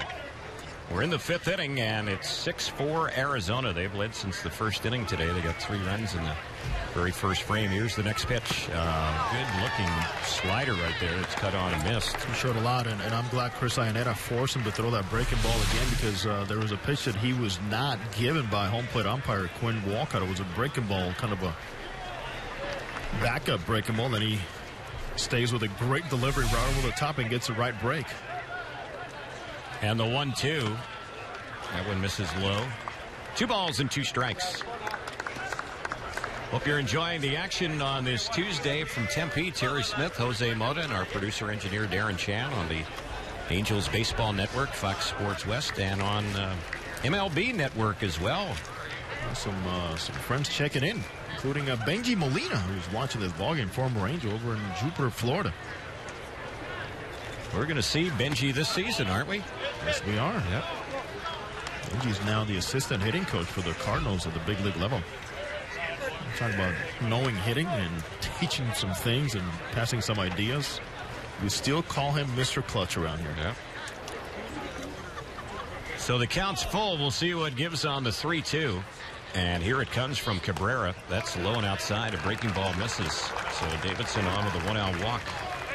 Great story early in the game, obviously, with A.J. Schugel starting this ballgame for the Angels. His father, Jeff, an Angels scout. And Kid Terry, as you well know, and we have mentioned, not a whole lot of innings growing up in high school or college, and now becoming one of the top prospects. And also checking in is Lázaro Diaz. Laz Diaz, the big league umpire, right, is a former teammate of Jeff Schugel in the minor leagues. How about that?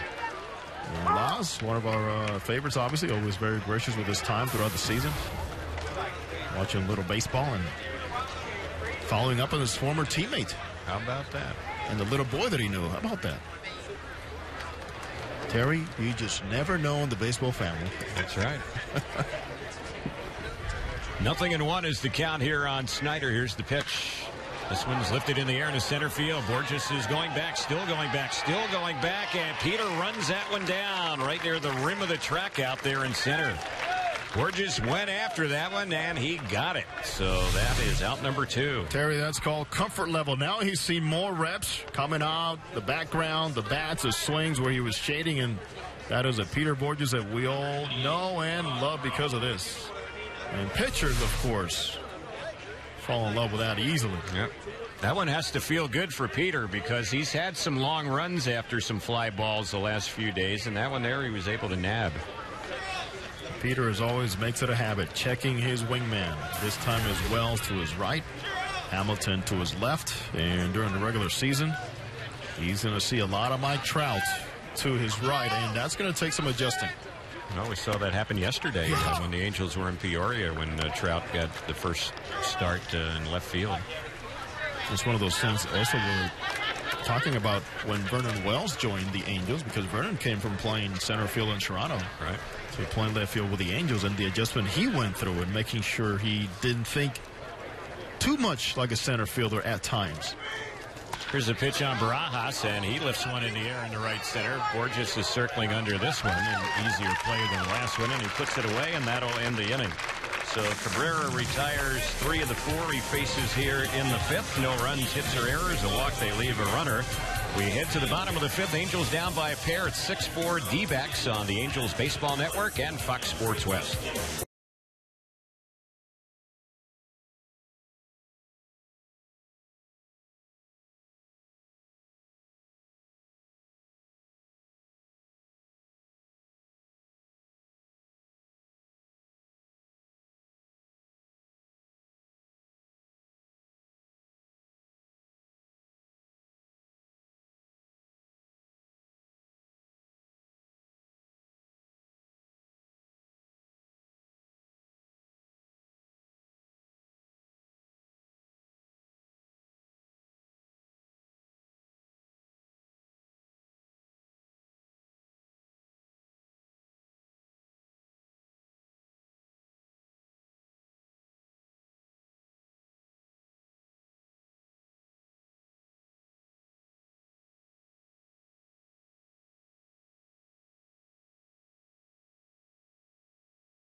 One change for Arizona defensively as we go to the bottom of the fifth inning. The D-backs leading the Angels 6-4. The new catcher is Rasmel Perez as he replaces Rod Barajas, and he'll bat out at his number 7 spot in the batting order. Barajas had a pretty good day with a homer and a double in his 3 times up. So Sprill is still pitching for them, and the first batter he will face here in the Angels bottom of the fifth, Eric Ibar, then Howie Kendrick and Josh Hamilton. D-backs have 6 runs, 9 hits. The Angels 4 runs, 5 hits. Here's the pitch. That's low and inside. 1 ball, no strikes. Tomorrow, the Angels and Giants. It'll be Nick Miranda against Ryan Vogelsong. Vogelsong's going to be a member of Team USA, so he will be leaving the Giants in a few days. There's a pitch that's low and outside. 2 balls, no strikes. And the Angels are keeping their options open on Nick Miranda. He provided some great relief for the Angels when he got called up last year. Tough against lefties, especially. My goodness. But they know that at any time they can stretch him out. Here's the next one on Ibar, and it's a lazy fly ball hit to right center field. Snyder is shading the eyes a little bit under and puts it away for the first out. What was it last year when Miranda joined the Angels? The first 4 batters he faced, he struck out. What a way to get your major league career going. Against the A's. Yeah. Josh Reddick, a red-hot hitter. Wouldn't look foolish. Coco Crisp. I believe Brandon Moss is in that group, too.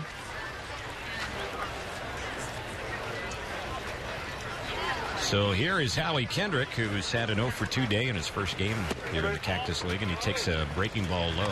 1 ball, no strikes. Josh, Wildcats here.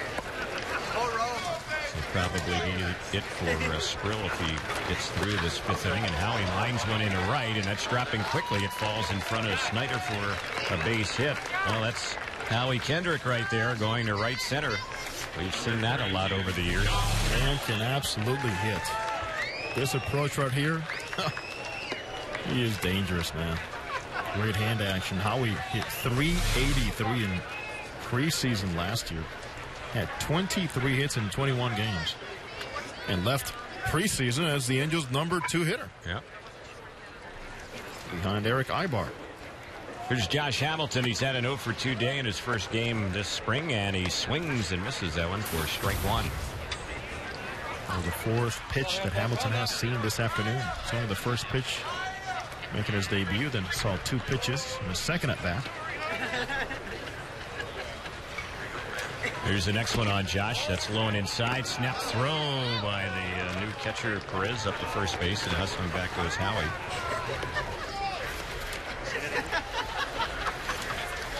Josh Hamilton, when you get up close to him, you realize how big a guy he is. He's about 6'4". Wears a size 19 shoe. The pitch.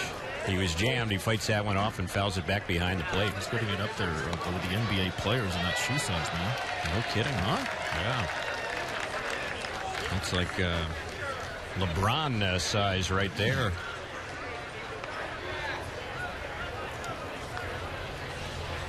Ball and 2 strikes to count on the Angels right fielder.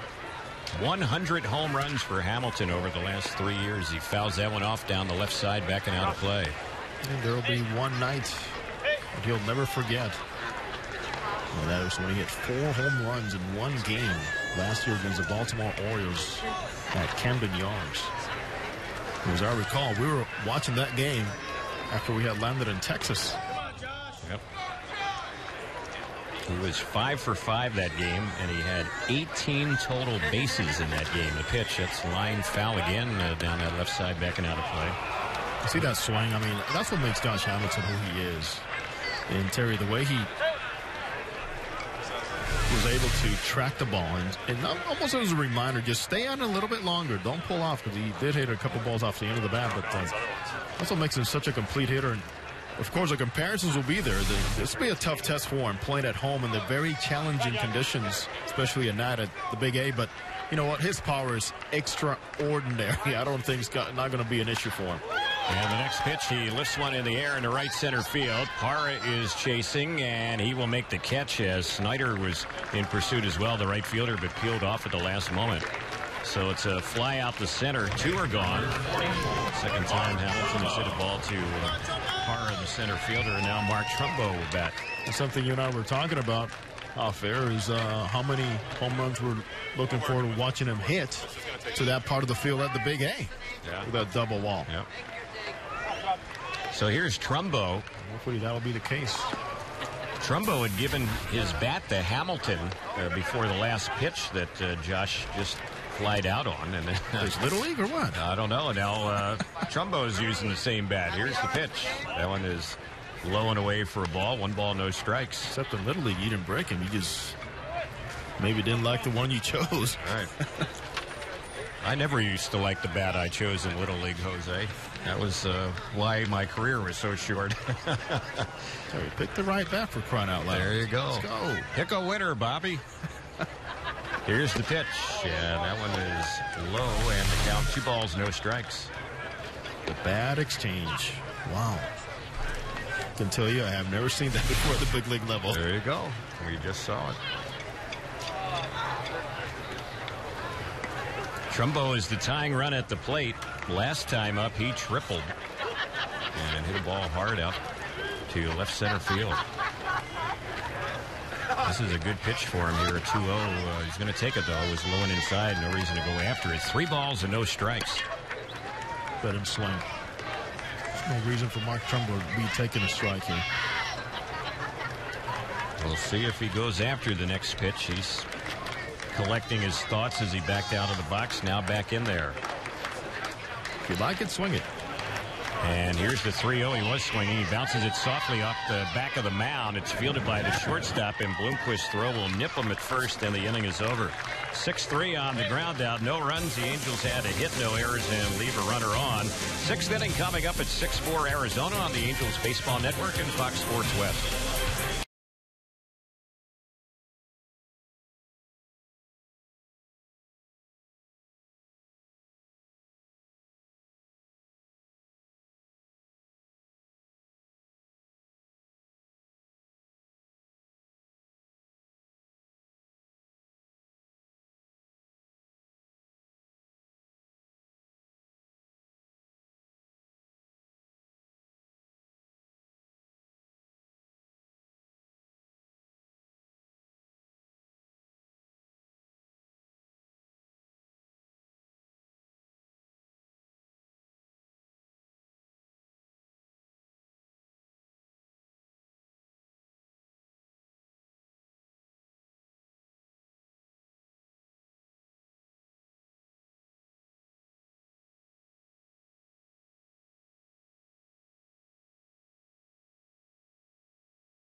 Well, as we get ready to move to the 6th inning, top of the 6th, wholesale changes for the Angels, and I mean changes everywhere. So we'll get you all caught up to speed here in just a moment. The new pitcher for the Angels is Robert Coelho.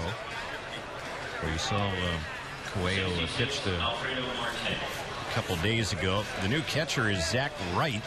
Efren Navarro is the new first baseman for the Angels. Young player Alex Yarborough is the new second baseman.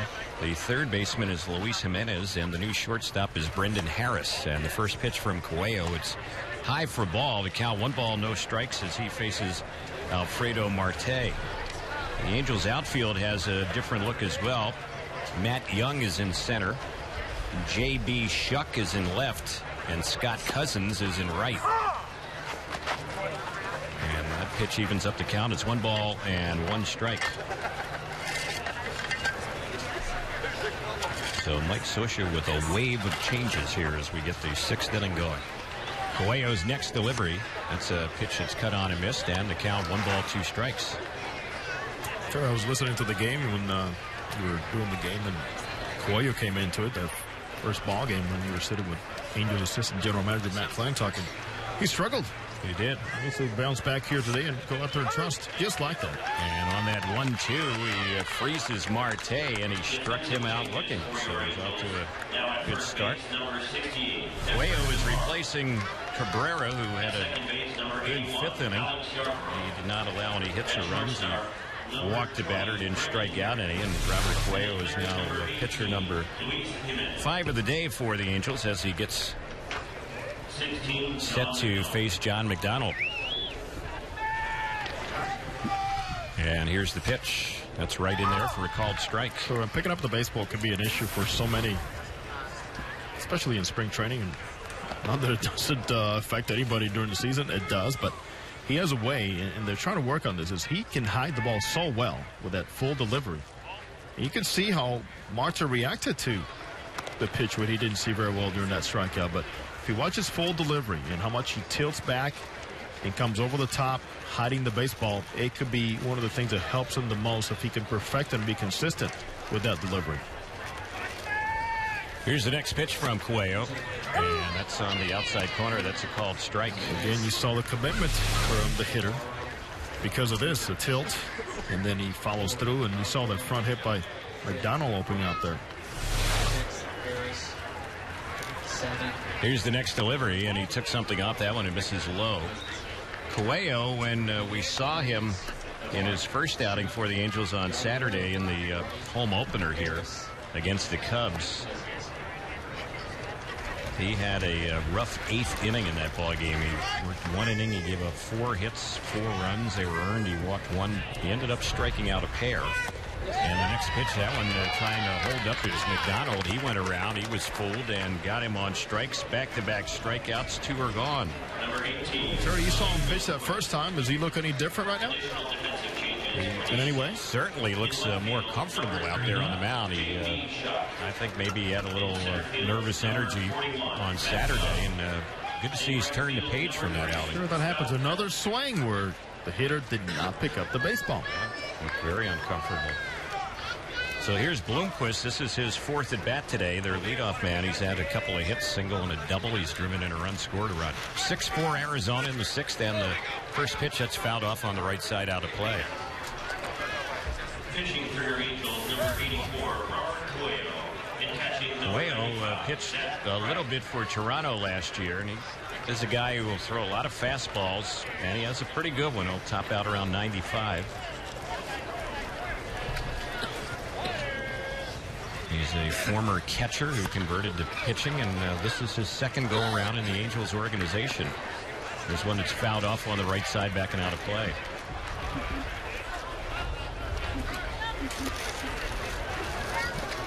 So Coelho today throwing strikes. He has a chance to strike out the side in order. He's way in front on Bloomquist, 0-2. And a 2-strike pitch. That one just missed, a little bit high. 1-2 the count. When the Angels step up in the bottom of this inning, we're going to see a whole new lineup.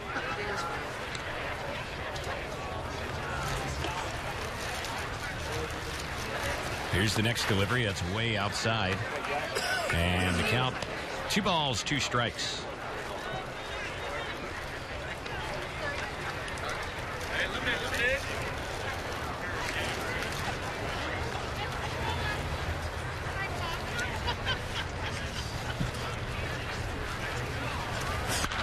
Here's the next delivery, and that one is fouled off on the right side, backing out of play.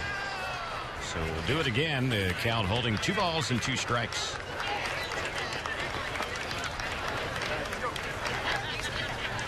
Angels will be seeing a new pitcher for Arizona when we get to the bottom of the 6th inning. Zeke Sprill worked the last 2, so he figures to be done today on the next delivery.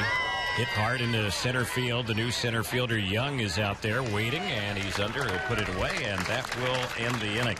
So 1-2-3 inning for Robert Cuello. No runs, hits, or errors. Nobody left. Bottom of the 6th is next. Angels trail Arizona 6-4 on the Angels Baseball Network and Fox Sports West.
We have a new pitcher in the game for Arizona as we head to the Angels' 6th inning. Bottom of the 6th we go.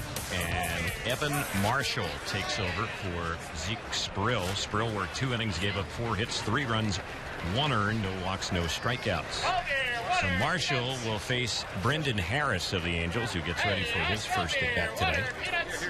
Right-hander against right-hander. And the first pitch, Harris takes, and that's in there for a called strike. Brendan Harris, one of those players brought in by the Angels to try to fill the void left by Meiser Estures, the always dependable Meiser Estures. Now with Toronto Blue Jays. He's on a 3-year deal with the Jays. Here's the pitch, and it's bounced foul over by the on-deck circle for Arizona. 0-2 on Brendan Harris. Terry, there's quite a few candidates fighting for a spot. Yes, there are. And Luis Rodriguez is one of them. Harris, as mentioned. Bill Hall. Right. Fit into that, too. Andrew Romine. Tommy Field. We saw him yesterday. 2 strikes to count on Harris. The next pitch, and he just got a piece of that one, tipping it foul. Let's pause for station identification right here on the Angels Baseball Network.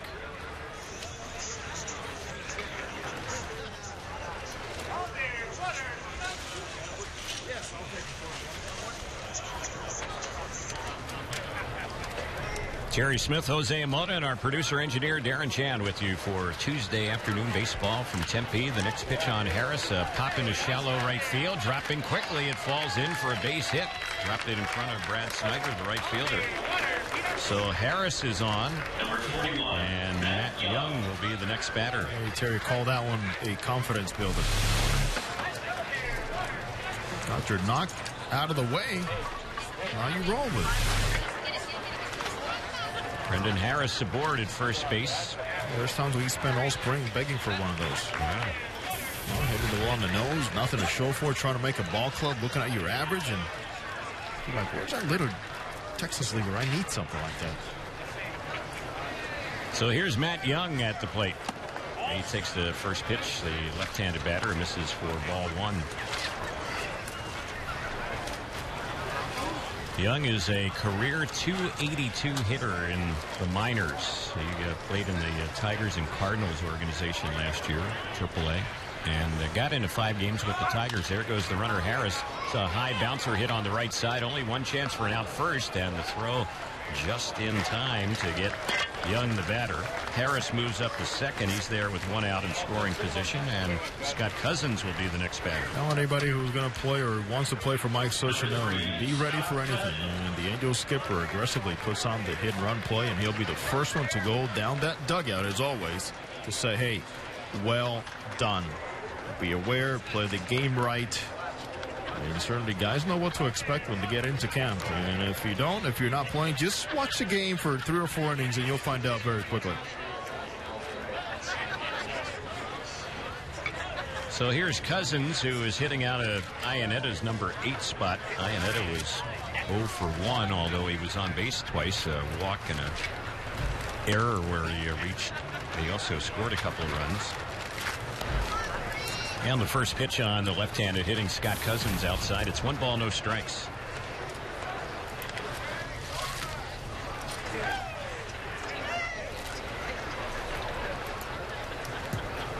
The right-hander is ready. Marshall will throw to second, and the ball skips off the glove of Owings, the new shortstop, and the ball ricochets into right center field. So getting up and heading over to third base will be Brendan Harris. Now a fly ball deep enough to the outfield gets him in. Be an error on that play. We'll see who they end up charging it on. It's got to be on the shortstop. So Chris Owings, who just came in to take over for Bloomquist out there at short, commits the error. One of those plays that during the season we discussed so much as to so many times they give the error to the pitcher, right? Just because he was the one that threw the baseball.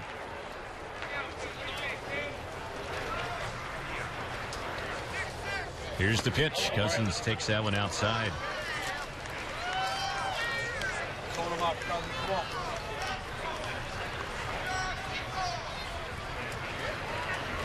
Bill Hall is waiting on deck. He's been the DH today, so he's still in there. The pitch, that one is low and outside.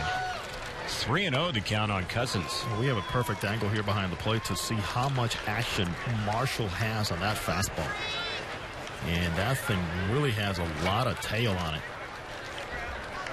Here's his next delivery, and that one is low, ball 4. So the Angels have 2 on with 1 out. And we'll have the go-ahead run coming to the plate, and Bill Hall, who doubled in a pair his last time up. Going back to that tailing fastball, you have to be so precise with leading towards home plate because all that action at times can be costly, and the ball can take off. And also working with your catcher where he sets up is a key to have the right direction and finish on those tailing fastballs. Evan Marshall is pitching for Arizona. Pretty good prospect, right-hander. He pitched in Double-A last year, and he was a closer last year. The pitch, that's a called strike. Able to drop nice rolling breaking ball there. First pitch, I'm sure that was quite a surprise for Bill Hall.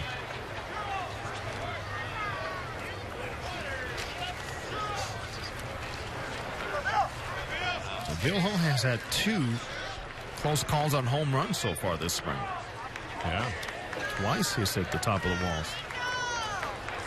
Here's the next pitch. And that one kind of fooled him there. That pitch in there for a called strike. Nothing in 2. You want to know about action later? Just the way that Perez caught this baseball tells you. Yeah. I mean, he was a bit shocked at the very end. Not the best framing job, but it was a strike. Marshall will throw a fastball, slider, and changeup. And the 0-2 pitch. That one is cut on and missed, and Hall went after the high heat there, threw it by him, struck him out. Well, just consider the sequence. You saw the first pitch breaking ball for a strike. He went to the fastball and a little more movement on strike number 2. And this one, more of a four-seamer elevated. Up around the letters, and Bill Hall not able to catch up with it. You can see, Terry, why this kid was closing games. Yeah. His club last season in Mobile, they won the Southern League Championship. He was their closer. And he has some deception out there as well as the pitch is on the outside corner. That is a called strike on Luis Jimenez, who's batting for the first time. He's hitting out a Peter Borges spot. Peter went 1 for 3 today. One thing Luis Jimenez cannot complain about is playing time. He is playing a lot here this spring. 0-1 pitch, and he bounces one foul over on the third base side. So the count jumps to 0-2. Efren Navarro would be up next. He's hitting out of Eric Ibar's spot. Eric went 1 for 3 today, driving in a run.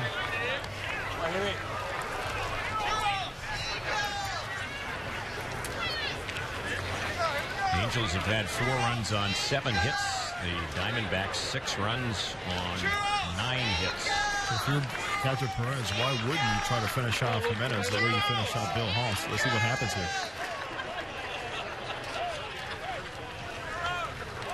Here's the pitch, and that one missed. He decided to take a different approach. 0-2 breaking ball.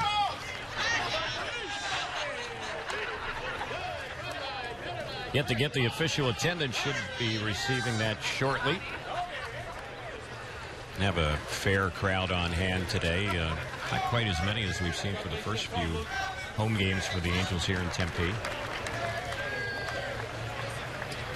Runner at first goes, 1-2 delivery. That's a ball. Throw to second, and safe at second base with a stolen base is Cousins. So now runners at second and third with 2 outs, and the count level at 2-2. That potential tying run at second base now. Great jump by Cousins.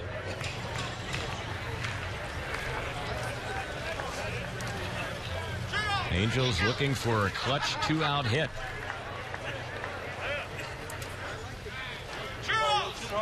Right here for Jimenez.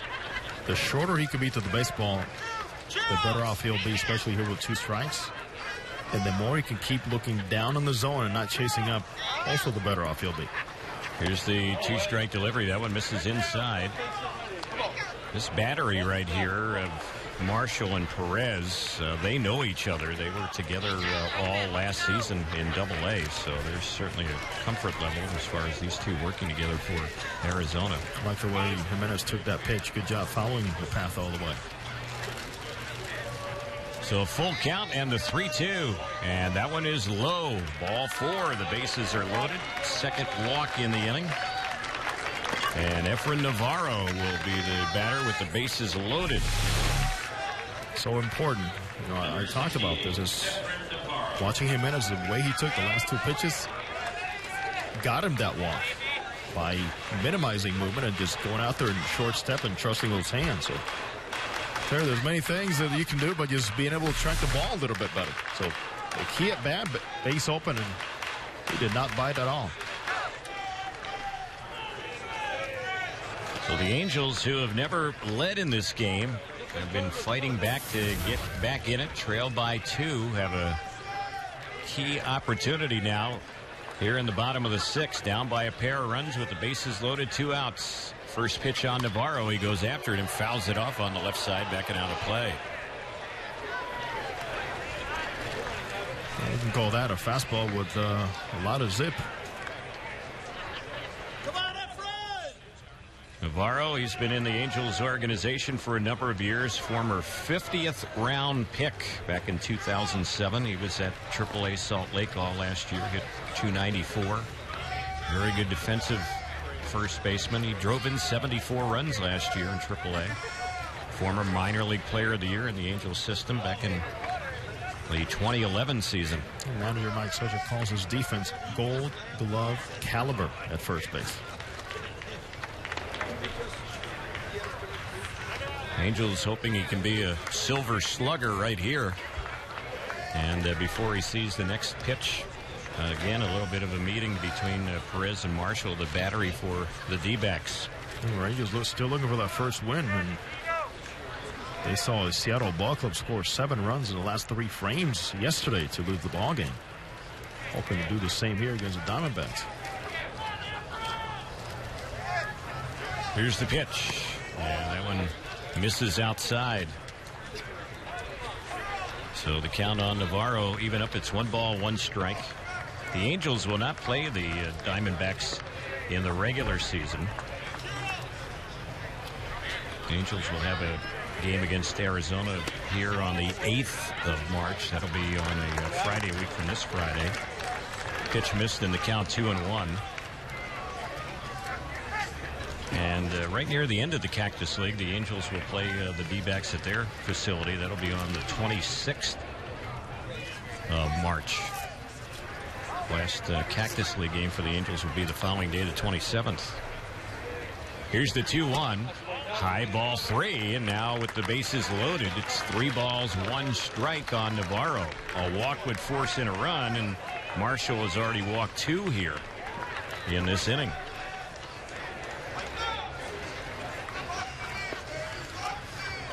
So we'll see what happens on the 3-1 delivery. Everyone is set. Here it comes, and it's low, ball 4. Bases loaded, walk forces in a run. It's now 6-5 Arizona. Give Navarro a run batted in. You see this happen very often in the middle to latter part of spring training games, especially early in spring training with young pitchers.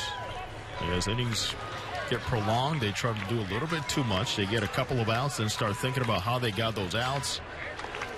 They don't pitch enough to contact, which is one issue Mike Socha has always talked to me about with young pitchers, and something the Angels encourage young pitchers to do, that they don't have to get to the mound in early spring training and try to impress by striking people out. It doesn't work that way. And that's why you see the amount of walks go up. If you go back and look at box scores in spring training through the years and see what happens from the 6th and 7th inning on. And a lot of those guys, of course, become marquee pitchers later on, but they have to go through this experience.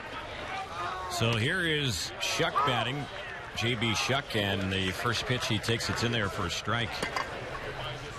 Marshall, as a closer last year in Double-A, walked 16 batters in 49 innings, so that's a pretty high total for that number of innings, and he's struggled with his control here, and he misses way high and outside with that one. 1-1 the count. He's facing his 7th batter in the inning. He's walked 3 batters so far. He's given up a hit, and they forced in the run with the bases loaded walk to Navarro. Here's the 1-1 on Shuck, and that one, a pitch that he fouls off right by the plate. 1-2 the count.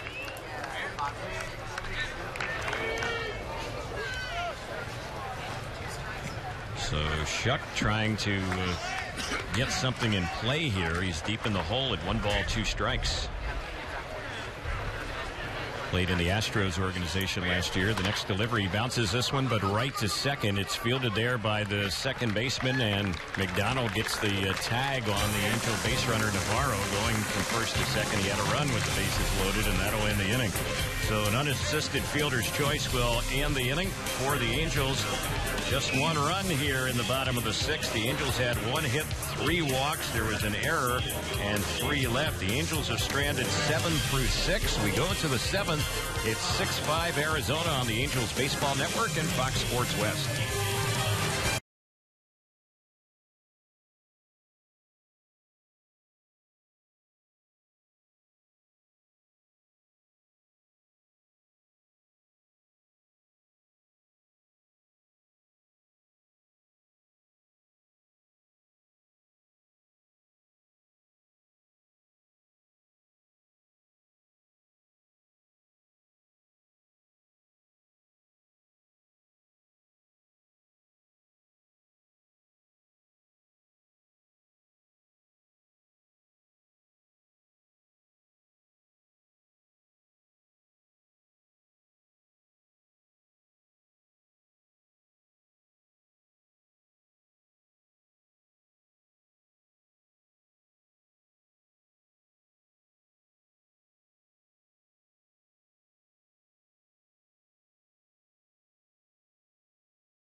Fans, the 20-game flex plan is a great way to see Angels baseball. Select the 20 games you want to see from over 70 home games and receive tickets to Fan Appreciation Day for free. Buy your flex plan today at angels.com/mini-plans or call 888-796-HALO. The Angels have a new pitcher in the ballgame. Austin Wood will take over, and he becomes pitcher number 6 of the day. He replaces Robert Coelho, who did a nice job, a 1-2-3 inning in the 6th inning with a pair of strikeouts. And now Wood gets ready to see some action for the Angels. See between innings, going back to Robert Coelho, how encouraged his pitching coach Mike Butcher was on what he saw Coelho bringing to the ballgame today after struggling, as we mentioned earlier, back in this first outing. So Austin Wood, who's a good young prospect in the Angels organization, will get ready to pitch. He went to USC, and his first delivery, that one misses inside. Former 6th round pick in the June 2011 draft.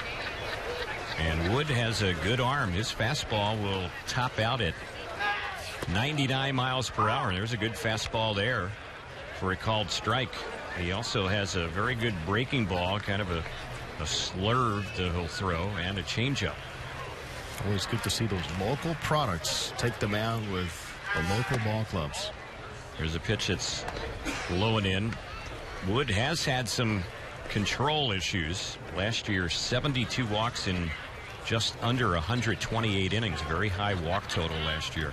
Here's the next pitch. That's lifted foul on the left side, backing out of play.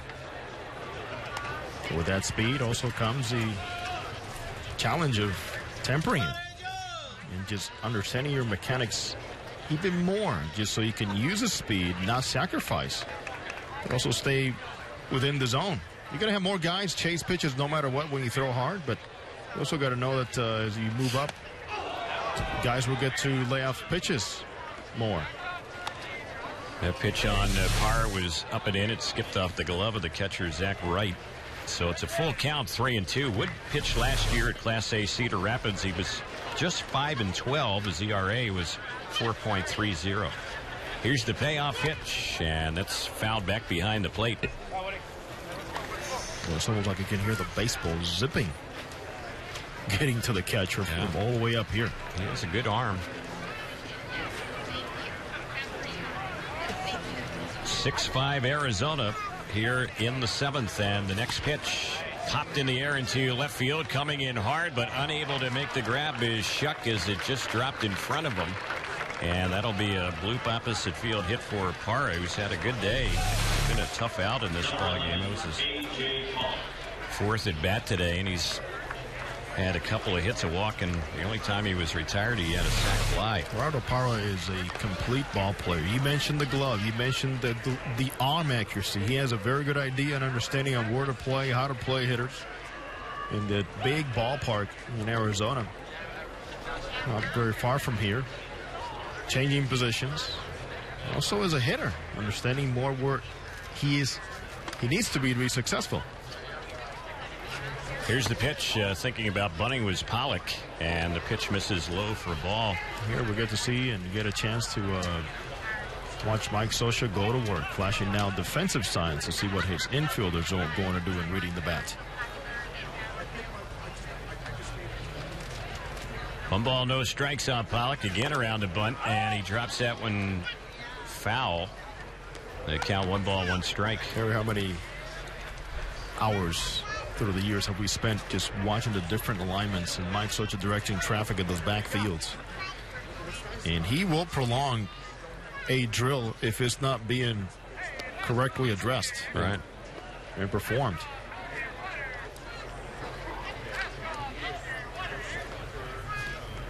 Jimenez playing in at third base, and again a bunt try. This one pushed out in front of the plate. Right, the catcher has it. 1 play first in time. So the sacrifice in order right there. And that'll go 2-3 to first base on the sacrifice bunt. Parra moves up on Pollock's bunt, and Hinsky will be the next batter. Well, we have a chance. Run down some scores around exhibition play in the Grapefruit League today in Florida.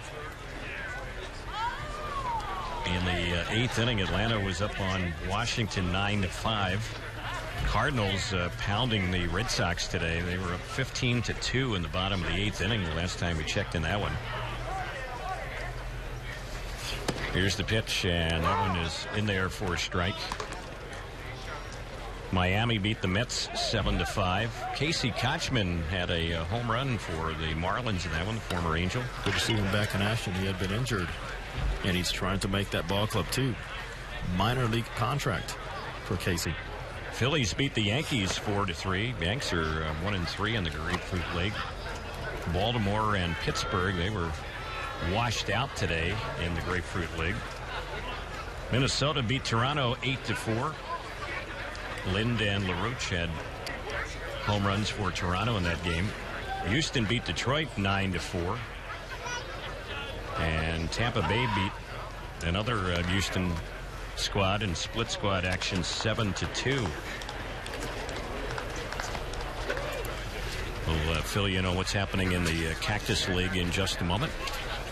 In this one, it's 6-5 Arizona. We're in the 7th inning here in Tempe. Austin Wood, pitcher number 6 of the day, working in his first inning. A runner at second, 1 out.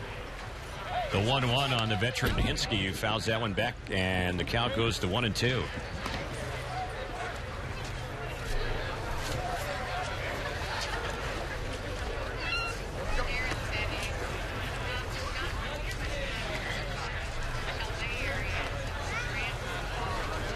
Hinsky, a former first-round pick of Toronto back in 1998. And the Rookie of the Year, solid as a third baseman when he first came up. Yeah. And the pitch, he pops that one into right center field. It's going to fall in for a base hit. Being waved around is Parra. He will score easily from second. Hinsky with his first hit of the day and his 4th at bat this afternoon drives in a run. And now it's 7-5 Diamondbacks. Number 70, Matt Davis. Good professional hitter. That's why he's been around the game for so long. Even after not being guaranteed any playing time as a third baseman, he was able to adapt and adjust to the role of a bench player. Pinch hitter, play a little first base, back up in the outfield if needed. And he's been on some champions. Now running in first base, number 12, Evan Fry.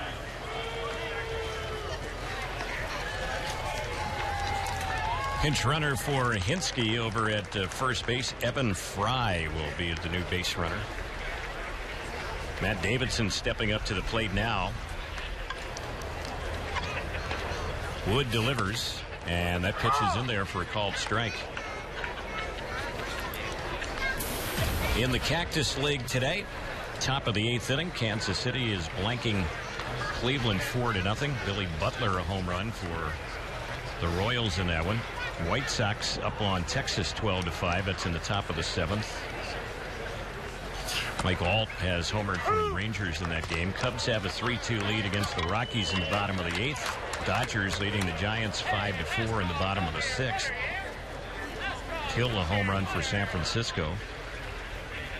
Padres 6-5 lead in the bottom of the 7th against the Reds. There's a pitch high and away. It misses ball 1. 1 ball, 2 strikes on Davidson. And a couple of other games. The other Arizona squad is leading in their game against Oakland 7-1 in the top of the 7th. Kubel, Eaton, and Pennington have hit home runs for Arizona in that game. And Milwaukee has a 4-3 lead against Seattle in the bottom of the 7th inning. Franklin Gutierrez and Michael Saunders homered for Seattle in that game. Yeah, you mentioned Kubel. And with Kubel, obviously, and Goldschmidt, Aaron Hill, you got Parra. I mean, they're going to have a pretty good ball club, and they should be able to produce a lot of runs. Martin Prado, coming over from Atlanta. Great addition to that ball club. Yeah. They didn't waste any time in giving him a multi-year deal once they acquired him. And I heard an interview by Chipper Jones in which he refers to Martin Prado almost as the glue in that clubhouse. I mean, the words coming out of Chipper Jones' mouth, I'm going, wait a minute. This guy has a lot of respect for a guy like Martin Prado and what he did on the field with his versatility, but also what he did in the clubhouse and bringing guys together. There's a toss over first base, and diving back goes to pinch runner over there. And another, Prado, Terry, is going to fit very well, especially with the way Kirk Gibson likes his ball players to play and approach the game. Cody Ross was another addition for Arizona this offseason. They added him, veteran player who had a pretty good year last year with the Red Sox. He had 22 homers. He drove in 81 runs. Add that to Montero, and they have a group of grinders in their roster. Yeah. Here's the 2-2. Fouled off on the right side, backing out of play. And you mentioned Paul Goldschmidt, and he had a very good year for them. A lot of extra base hits. He had 20 home runs. He had over 40 doubles last year. He's a guy who had 35 home runs one year in A-ball, so I think he's certainly capable of hitting 30-plus home runs at the major league level. I'm with you. Here's one that's fouled off on the right side, backing out of play. And the other thing about Goldschmidt, you wouldn't think of him as a guy that runs a whole lot, but he had 18 stolen bases last year for Arizona. Their first baseman.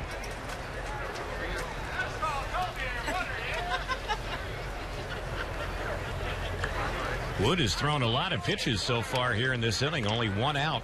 It counts 2-2. He's had a number of pitches fouled off against him, and there's one that's outside, and it's 3 balls and 2 strikes. We're in the top of the 7th in Tempe. Arizona leading the Angels 7-5.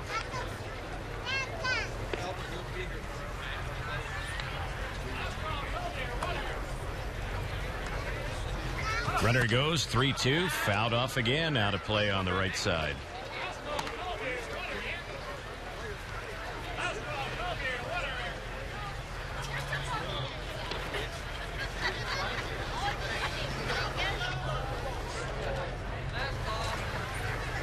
Three balls and 2 strikes.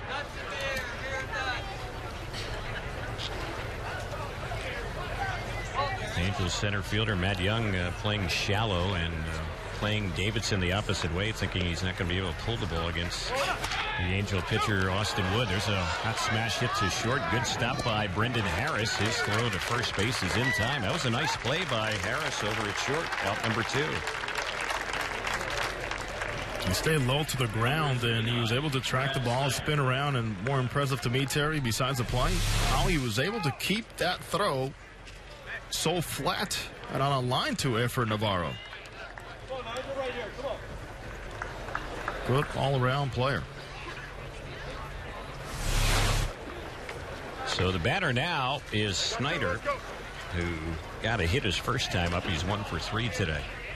Left-handed batter.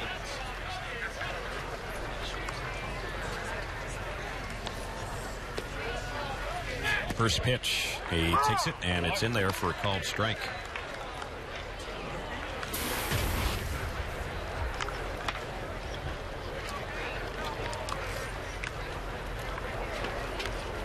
Wood is set, and he delivers. That pitch is a high fastball. It's cut on and fouled back behind the plate. So the Angel right-hander Austin Wood is moved in front. It's now no balls and 2 strikes. Got a chance here working ahead to go ahead and just let it go.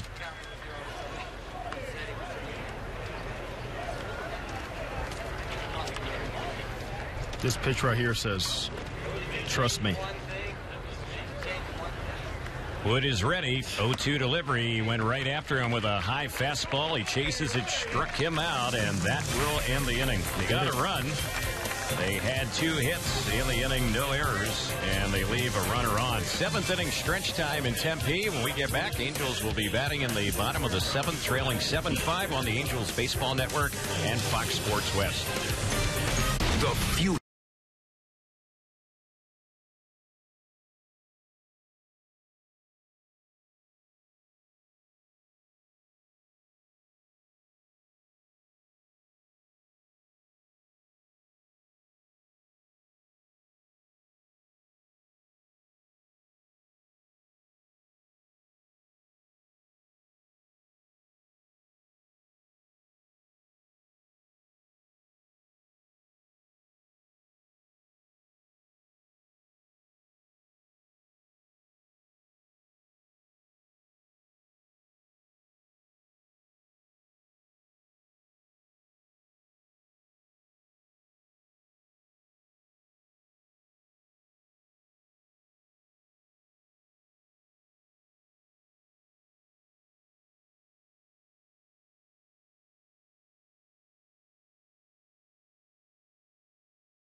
7th here in Tempe. The Angels down by a couple, trailing it 7-5.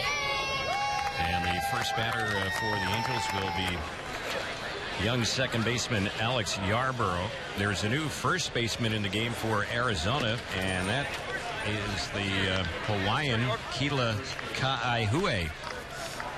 Kaihue, the former Royal, former Oakland A. Right, with the A's last year. Number 81, Alex Yarborough. And there's a few other new additions in there for the Diamondbacks as well. So we'll pick those up in just a moment. So Yarborough will lead it off for the Angels. And the first pitch, that one pitch that misses for a ball. The pitcher is Garrett Mock. Yep.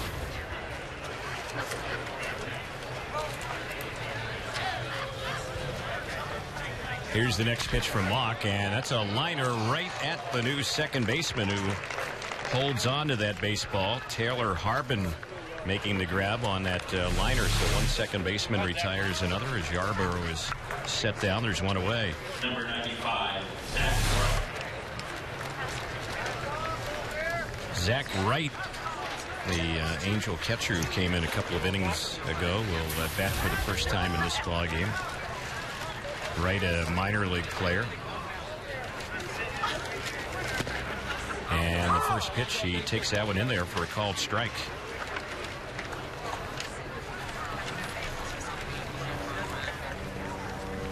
This is Zach Wright's second pro season. A pitch on its way. That one is cut on and missed. He was at Cedar Rapids last season, 12th round pick of the Angels last June. And ended up hitting .268, 6 homers, 23 RBIs in just 52 games. Had a nice rookie season in pro ball. He takes that pitch outside. 1 ball, 2 strikes on Zach Wright, a right-handed batter. He immediately gets exposed to big league camp, catching a lot of bullpens, getting a lot of experience, asking a lot of questions. And of course, under Mike Scioscia's eye every single morning and day. Here's the next pitch. Wright takes that one low from Mock. Zach Wright played his college baseball at East Carolina University. That school located in Greenville, North Carolina. And Wright is a Carolina native. He was born and raised in Goldsboro, North Carolina. The pitch in there for a called third strike. That breaking ball froze him, struck him out looking. base number 33, second base number 5, Taylor Harbin. So Third base, the first two retired by Mock. pitching for the Diamondbacks, number That's a pretty good hammer right there. 12-6, a true curveball. number 20, Brendan Harris. Mock's been around, Terry, and Yeah. he's trying himself to at least, leave a good impression in camp and sneak his way into that roster somehow. Mock is a player who's coming back. He had neck surgery back in 2010, which kind of derailed him for a while. He's always had a good sinker and a very good changeup. 0-1 is the count on Brendan Harris. He asks for time, steps out of the batter's box. Brandon Drury is now in the ball game playing third base. And there's a pitch that misses low. 1 ball, 1 strike.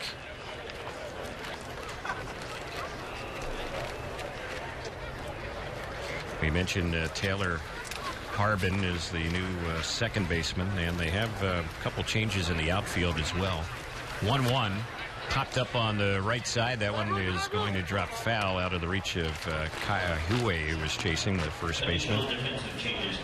In center field for Arizona, Parra has left the game. Evan Fry, who came in the top of the inning, the pinch run, stays in the game and plays center.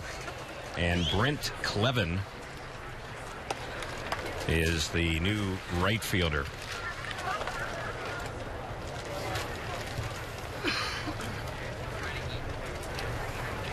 Brent Cleveland playing it right. Here's the pitch. And that is a called third strike on the outside corner. It freezes Harris. Struck him out looking. And a pretty good inning for Garrett Mock. Pair of strikeouts. He sets down the Angels 1-2-3 here in the 7th. We're headed to the 8th inning here in Tempe. It's still 7-5 Arizona on the Angels Baseball Network and Fox Sports West.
Kids, the Junior Angels Kids Club, presented by Farrell's Ice Cream Parlors and Restaurants, is now accepting members for the upcoming 2013 season. Members receive an exclusive Mike Trout jersey, 2 ticket vouchers, a fast pass to Kids Run the Bases, and more.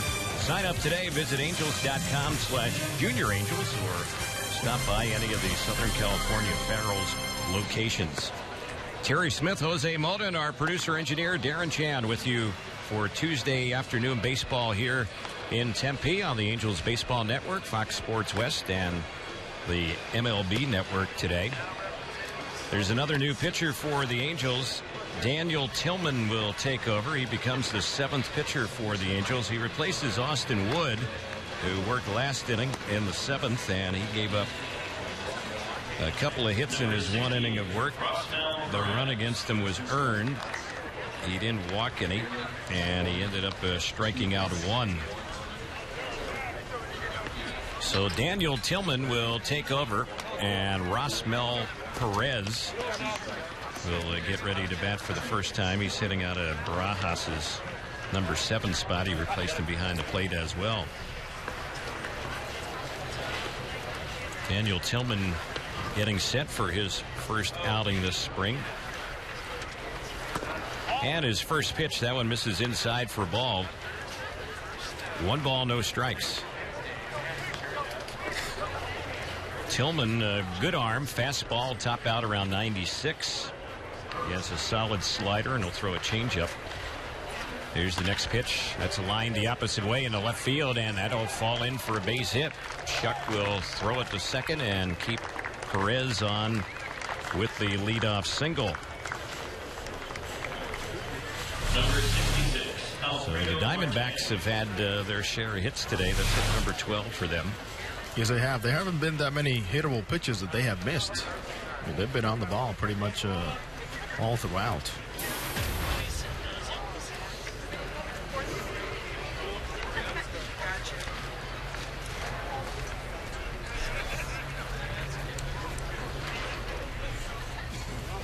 Tillman looking in for the sign, taking some time between pitches.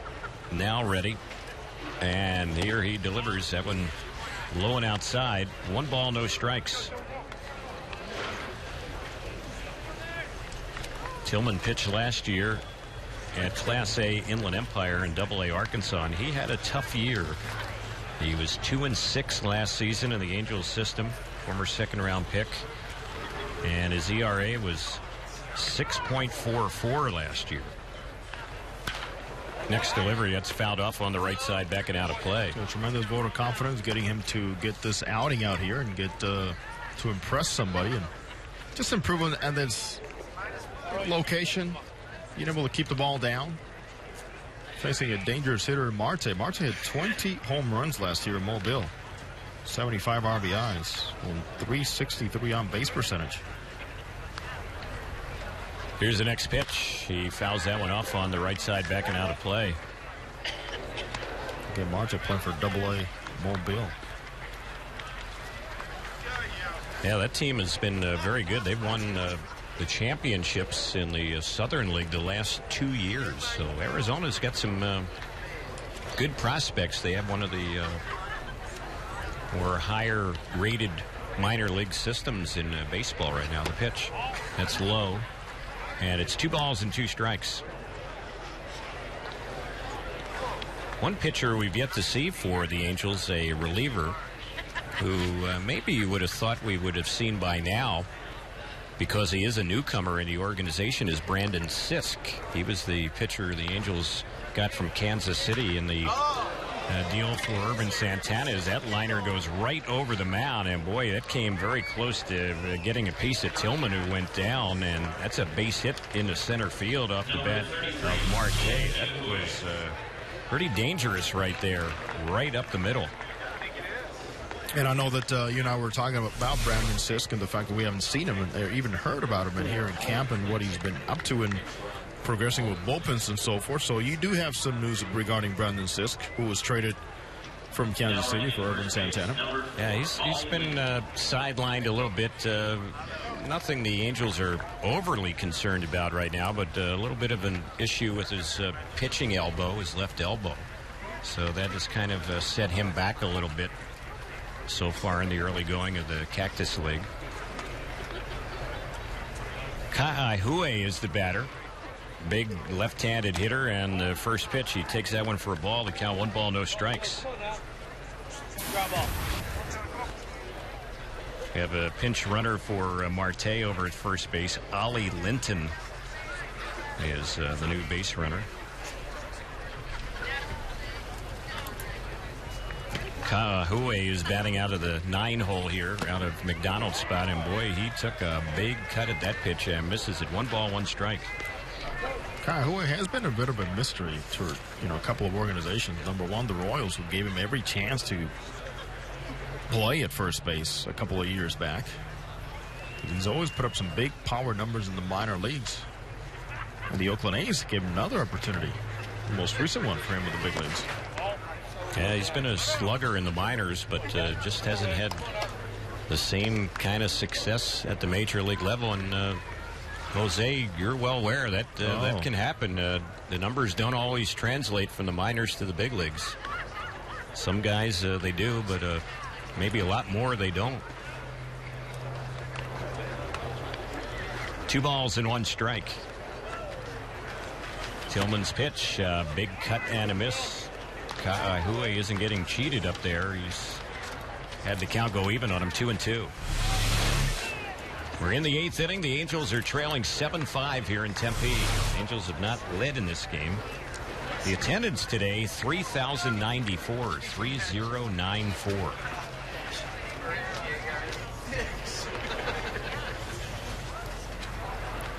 And the 2-2 delivery.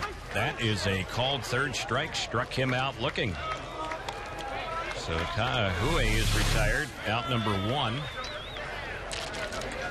And now the top of the batting order. Chris Owings will bat. Good to see Tillman bounce back and make some quality pitches especially after the big swings. He was not intimidated at all. He had a little extra movement on that last one, confusing Ka'aihue even more. Owings first at bat today, and he is a good-looking prospect in their system, right-handed batter.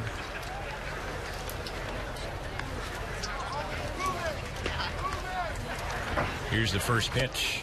He takes that one outside.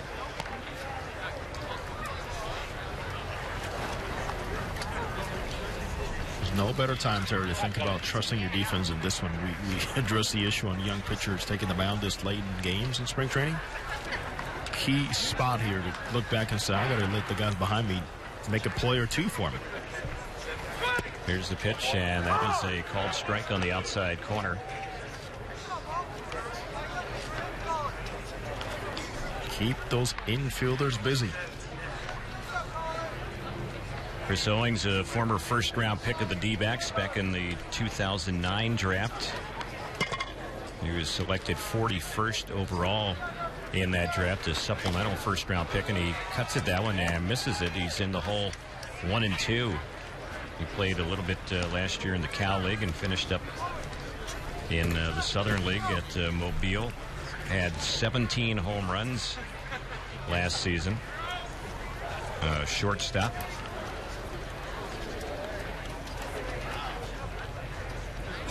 One ball, two strikes.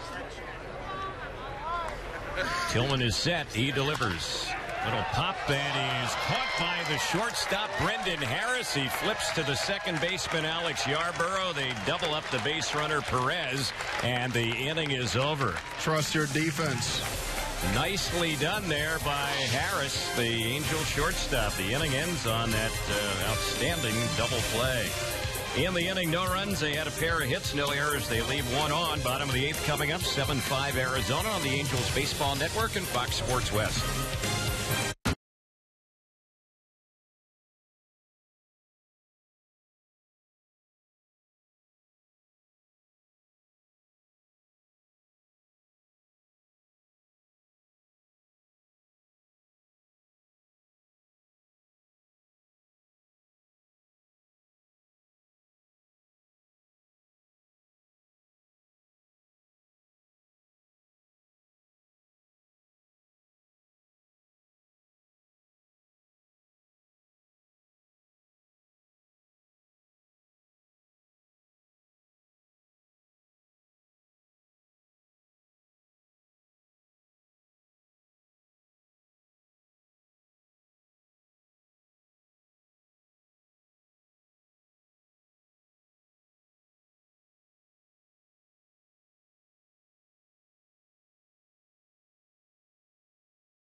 We're back here at Tempe Diablo Stadium. Great to have you with us on the Angels Baseball Network, also on Fox Sports West. 7-5 Diamondbacks leading the Angels. The Angels still looking for their first win and going to the bottom of the eighth inning here for the Halos and trying to get some runners on, Terry. We have a new pitcher in the ball game for Arizona. Bo Schultz will take over. And the Angels will send up young Cousins, and then we'll see if Bill Hall bats again, or if maybe Mike Scioscia will give him the rest of the day off. He's been DH. So Schultz is the new pitcher. And here's the first delivery. That one is in there for a called strike. Garrett Mock did a good job last inning against the Angels as he retired 3 in a row with a pair of strikeouts. And there's a pitch in there for a called strike. The count goes to 0-2.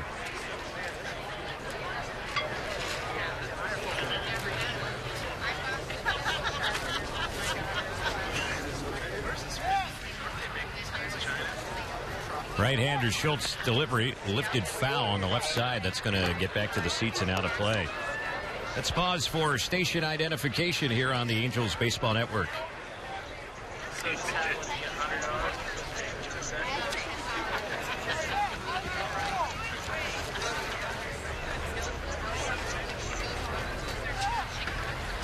Oh, and 2 is the count. Next pitch on Matt Young, and that one is outside. It misses for a ball. 1 ball, 2 strikes.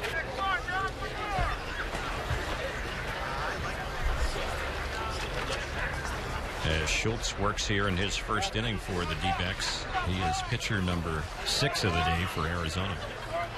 Here's the next delivery. That one is low and inside, and it's 2 balls, 2 strikes.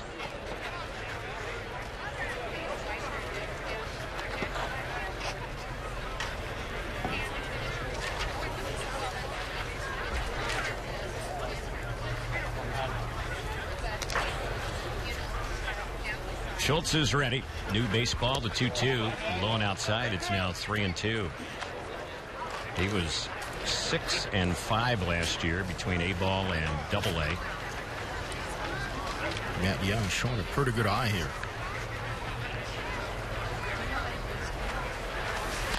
And the next pitch, that's fouled off over on the right side. 3 balls and 2 strikes. Schultz, whose pitching was in the A's organization at one time, and then he signed with Arizona last March as a minor league free agent. Spent the whole year in their minor league system, and he did some closing last year in A-ball. The count's full, and the 3-2 delivery. Fouled back behind the plate. That's the type of a bat you want to see right now from the Angels hitters, down by a couple of runs. And you're trying to scratch out a win here and get in the W column somehow. Well, we'll see. Maybe we'll see the Angels come back and win this game. Maybe have a walk-off victory. That would be a nice way to end the day today, as the Angels are trying to get that elusive first win, as they mentioned. And there's ball 4. Very good at bat. Yep. So Matt Young, who's in the hole, comes back and has a good patient at bat. Draws a leadoff walk. Scott Cousins will be the next batter. Fans, the 2013 Cactus League is here, so enjoy Angels baseball in beautiful Tempe here in Arizona for as low as $12 per seat.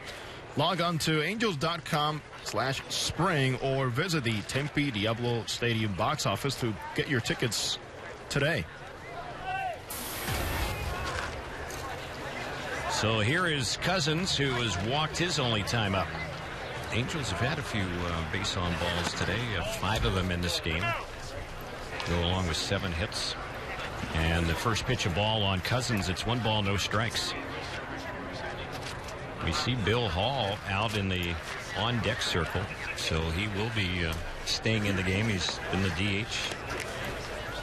A few years ago, Bill Hall would have called it a day by this time in a spring training game, Jose, but the situation has changed, yeah. Veteran trying to win a spot on the Angels roster as a non-roster player at age 33. 1-0 delivery. That's outside. 2-0 the count. Love the game. You're going to do whatever you can to find your way back to where you want to be in the big leagues. Because, Terry, for some guys, just as fast as it comes, it's taken away from them just as quickly. Yeah. You always hear the game can humble you, and players find that out. Pitch on its way. That one is inside, up and in. It misses, and now the count goes to 3-0 on Cousins. So Schultz is having some control issues here. We'll see if the Angels can take advantage of it. Well, he's showing you one thing, that he's going to try to nitpick or not be too efficient around the zone. Just don't help him out. Payoff pitch, and that's in there for not the payoff pitch, the 3-0 delivery. It's in there for a strike. 3-1.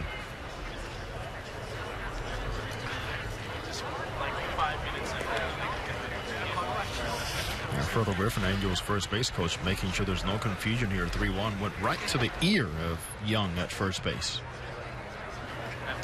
And the next delivery, lined into right center. That'll fall in for a base hit. Young will get to third base on it as the throw is way wide and late.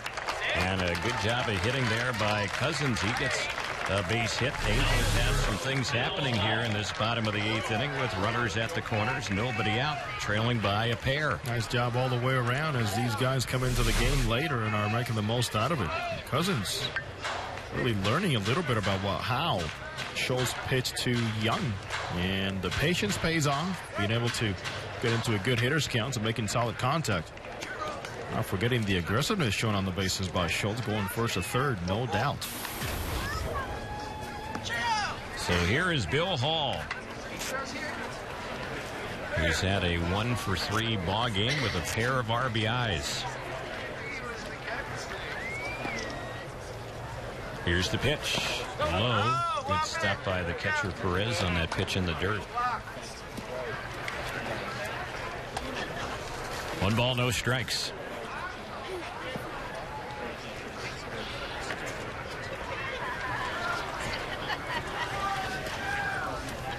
We're focused on one thing here as a hitter this late, especially after you've had 3 at-bats, something you can drive. Here's the 1-0. That's lined into right center field. Chasing hard after it is Cleveland. He can't make the catch. The ball's by him, and the ball is all the way out to the wall. 1 run will score. Another being waved home. Here comes the throw to the plate. It's cut off, and this ball game is tied up at 7. Well, Bill Hall continues to impress with the bat. And I tell you what, he's got a different sound when he makes contact. And he has hit the ball everywhere today. From pulling the ball to going the other way. Foul balls down the right field line to this shot to right center. Showing great plate coverage and not sacrificing any power by going the other way. It's a good afternoon for the veteran. And after getting his second 2-run double in this game, Bill Hall will be lifted for a pinch runner, and Travis Witherspoon will take over as the runner at second. That's an important run right now, the go-ahead run. Bill Hall, Terry, looks like a man on a mission this spring. Yeah. So here is Jimenez at the plate. A hit could give the Angels their first lead of the day. We're in the bottom of inning number 8. The pitch, that's low. 1 ball, no strikes.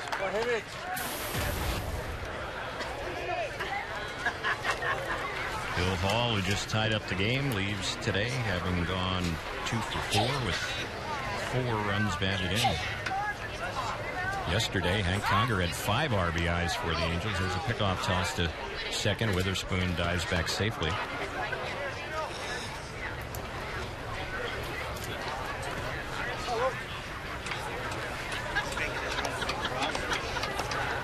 This situation right here, Jimenez thinking hit the ball on the right side, get that runner over to third base where a fly ball could get him home.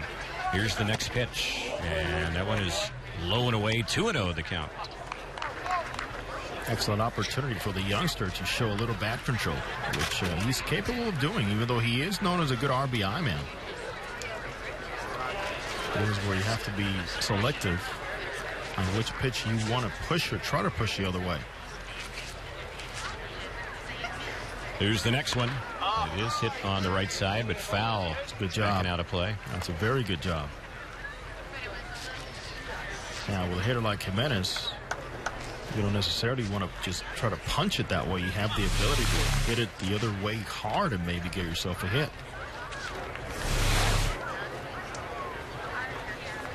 Two balls, 1 strike, the count. And the next delivery, that one is low. It's kind of interesting. You look at the Angel dugout right now, and you see the entire first step just lined with players. I mean, it's so crowded, they're squeezed in against each other. You look at the D-backs dugout on the third base side, and there's like one guy leaning up against the railing. It's virtually empty right now. They don't want the sun in their face. All right. And there's a pitch that misses low, ball 4. It's a walk to Jimenez. And the Angels have 2 runners on base. Nobody out. 2 in.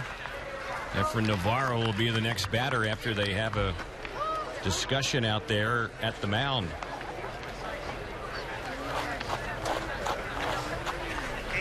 Well, Charles Nagy's out there. He makes a trip in this split squat day for the Diamondbacks. So he's a pitching coach. He's out there talking to Schultz. Nagy, successful major league pitcher. He had a nice transition. Was part of the Angels organization at one point. Yeah, as sure a coach. He was a minor league pitching coach in the Angels system. So here's Navarro. The Diamondbacks are starting to get some more action in their bullpen.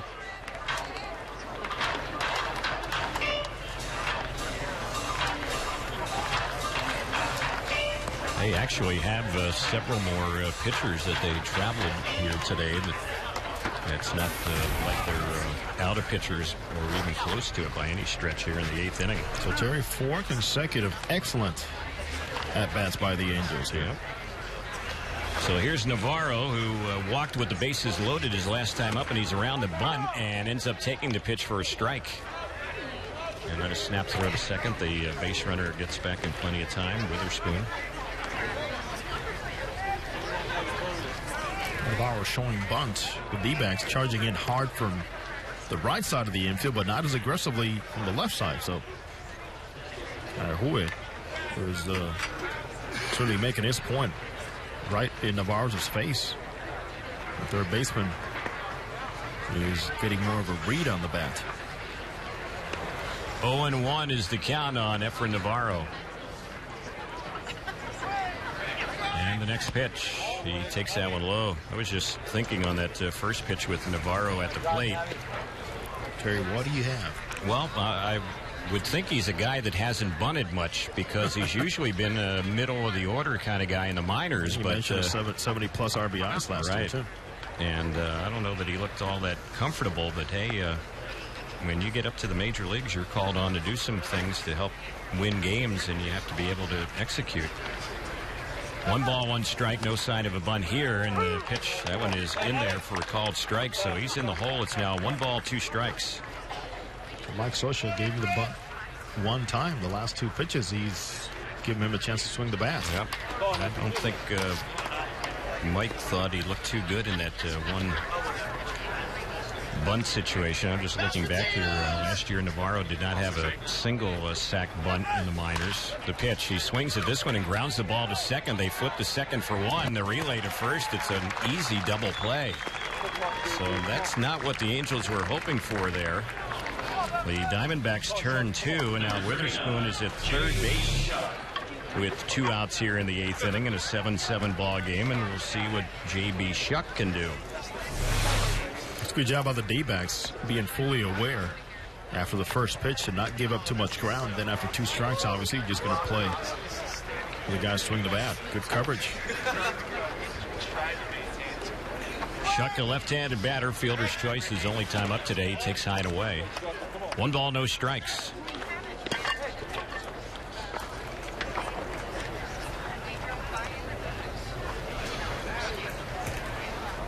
Angels still have a number of options to go with pitching-wise when we get to the 9th inning. We'll see how that plays out. And the next pitch, that is on the inside part of the plate as Shuck was backing away from that pitch, but he takes a strike. So it's 1-1.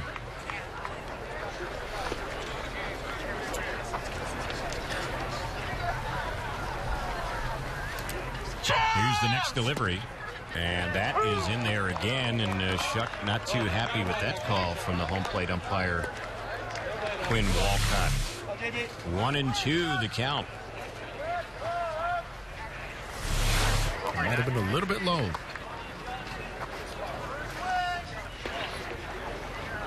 Outfield is shallow, especially Evan Fry in center field. The left fielder looking not too deep. There's a shot that hits off the glove of the pitcher. Caroms over to the second baseman, and the throw just in time as Harpin's throw gets Shuck, and that'll end the inning.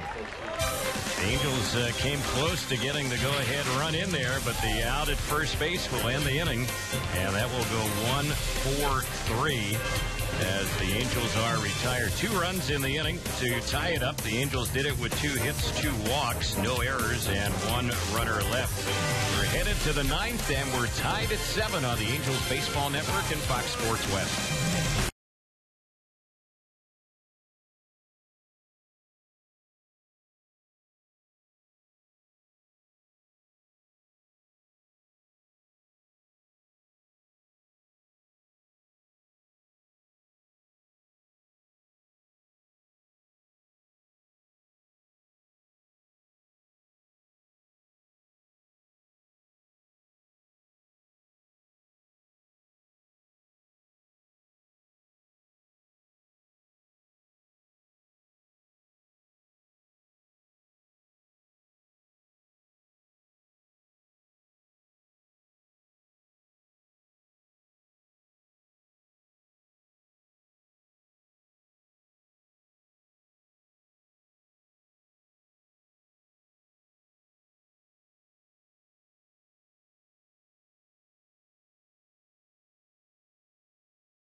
Pitcher number 8 of the day for the Angels is Steven Geltz as he begins warming up with Zach Wright. I'll tell you a little bit more about Geltz in just a moment. But fans, the annual Angels 5K and Fun Run will take place on March the 30th. Participants will run a course through the Big A and receive a commemorative shirt and ticket to watch the Halos take on the Dodgers that same night. For more information and to sign up, visit angels.com/5K. Proceeds from the event will benefit the Angels Baseball Foundation. Number 22, Brent Cleveland.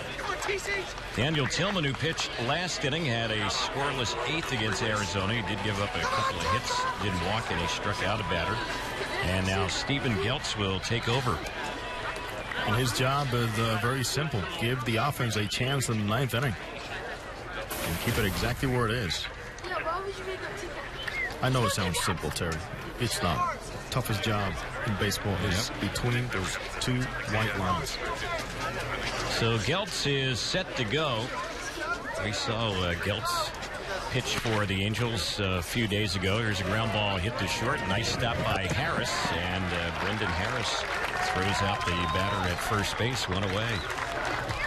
Number 11, A.J. Paul. Harris showing his ability to get to the baseball, catch it with those sure hands, and fire away. Very strong arm. As he loads up, Game gives a nice throw right on the line to Navarro at first base. So the batter now is Pollock. He's gone all the way for them as their designated hitter today. This is going to be his 5th at bat in this ballgame.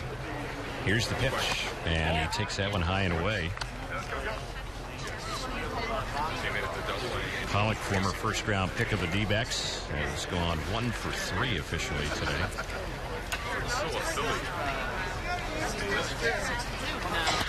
And the pitch, a fly ball lifted into center field. Long is out there, under Matt Young, I should say, out there, and they'll put it away, and that'll be the second out. 2 are gone. Number 12, Evan Fry. Evan Fry will be the next batter. So Geltz has come in and retired the 2 batters he faced. We saw him pitch in the game Saturday, the first home game for the Angels in the Cactus League. He was in against the Cubs, and in his 1 inning, he gave up a hit and a run.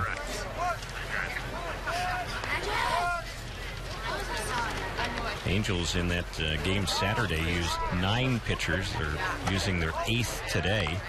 And there's one that misses high. It's 1 ball, no strikes.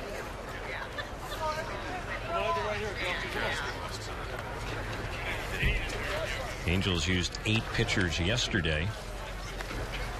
So a lot of pitchers getting a chance to get some early action in the first week of the Cactus League schedule. Sure, that could be advantageous for anybody, veteran and young player and pitcher alike.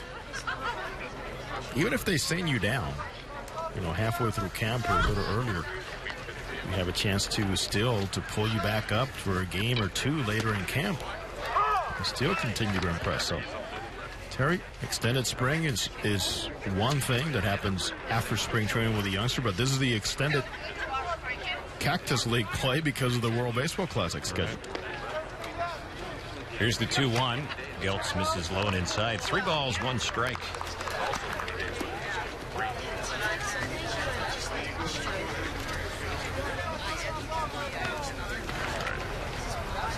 A 7-7 ball game here in the 9th inning.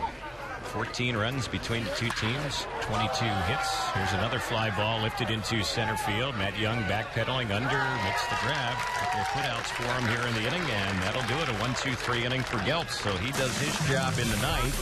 No runs, hits, or errors, and nobody left. We'll see if the Angels can get their first win here in the Cactus League. A run would do it. We're headed to the bottom of the 9th.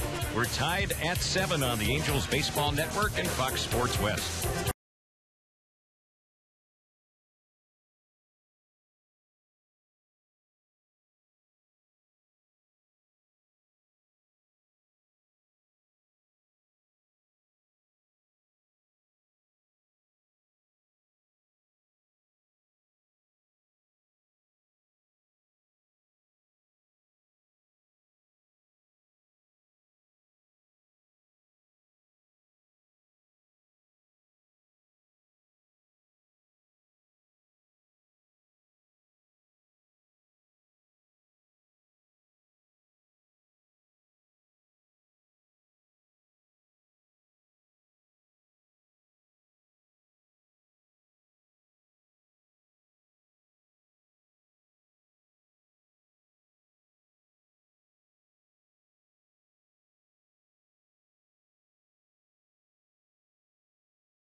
So we go to the bottom of the ninth inning. We're tied at 7. And the Angels, Alex Yarborough will lead it off against a new pitcher, Ray Hernandez. And Yarborough, first ball swinging, fouls that one off to the screen. You could hear it, I'm sure, in the background. And the count, no balls and 1 strike. They have announced that this will be the final half inning of this ball game this afternoon. So either the Angels are going to get a run and win it, or the game will end in a tie. There's a pitch that's in there for a called strike. So we'll see how it all shakes out here in the bottom of the ninth. Next pitch on Yarborough. It's a fly ball that he hits to right field. Cleveland is there under and makes the grab. Retires Alex Yarborough. Yarborough was a 4th-round pick of the Angels last June and hasn't even played a full year of pro baseball. So 1 away. And Zach Wright will be the next batter for the Angels. He's getting ready for his second at-bat in this game. Struck out looking his first time up. And he swings at the first pitch and fouls it off over by the Angels' first base dugout. Ray Hernandez is from Sacramento, and he pitched at Cal State Fullerton. Former 48th round pick of Arizona, and last year in A-ball in the Cal League, 6-9 record, mostly as a starting pitcher. ERA was high, 5.76. He misses outside with that one. 2 balls and 1 strike.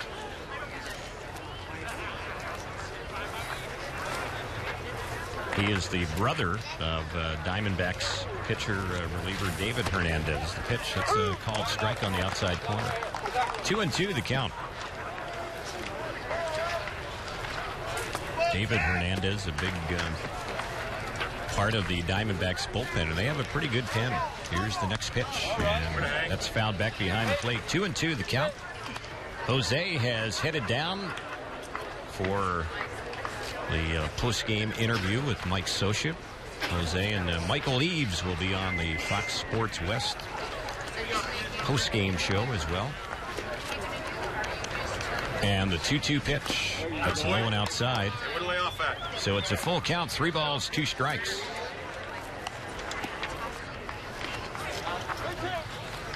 The Diamondbacks have 2 other pitchers warming up. So I guess their thought process is that if Ray Hernandez struggles here, they would go with someone else possibly, but he isn't struggling as he gets right to chase a 2-strike pitch, and he misses it. Struck him out, and that's 2 gone here in the Angels' bottom of the 9th inning. Brendan Harris will be the batter. Harris has done a nice job since he's come into the game. He's had a hit in his 2 times up, and he's made some nice defensive plays out at shortstop.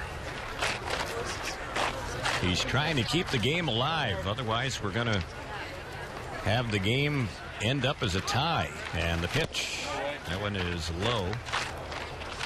1-0 the count. So the Angels today in their 5th Cactus League game, still in search of win number 1.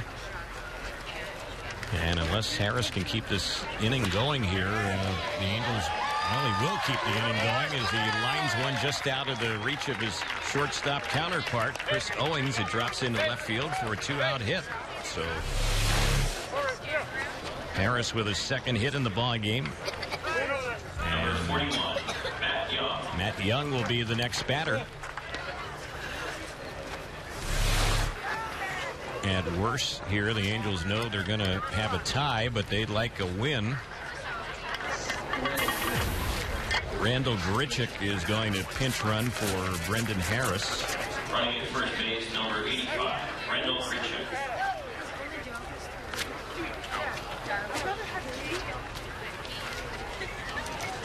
So let's see what Matt Young can do since he's come into the game. He's been up a couple of times, a walk, and he's also grounded out.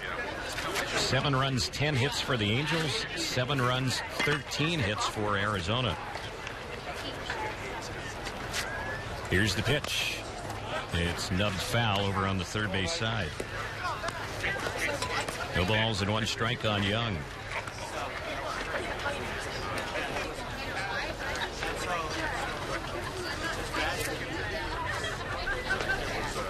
yesterday's ball game against Seattle, the Angels led most of the game and built up a 5-run lead, couldn't hold on. Today the Angels have never held a lead, and they're trying to win it in the bottom of the 9th inning. That's what happened against the Angels yesterday in Peoria. But the Angels need some more things to happen here with 2 outs in the bottom of the 9th. Winning run at first base. And here's the pitch. That's a drive that's hit into right field. Cleveland, the right fielder, will have it drop in front of him. Grichuk is going to hit on to third. He'll get there easily.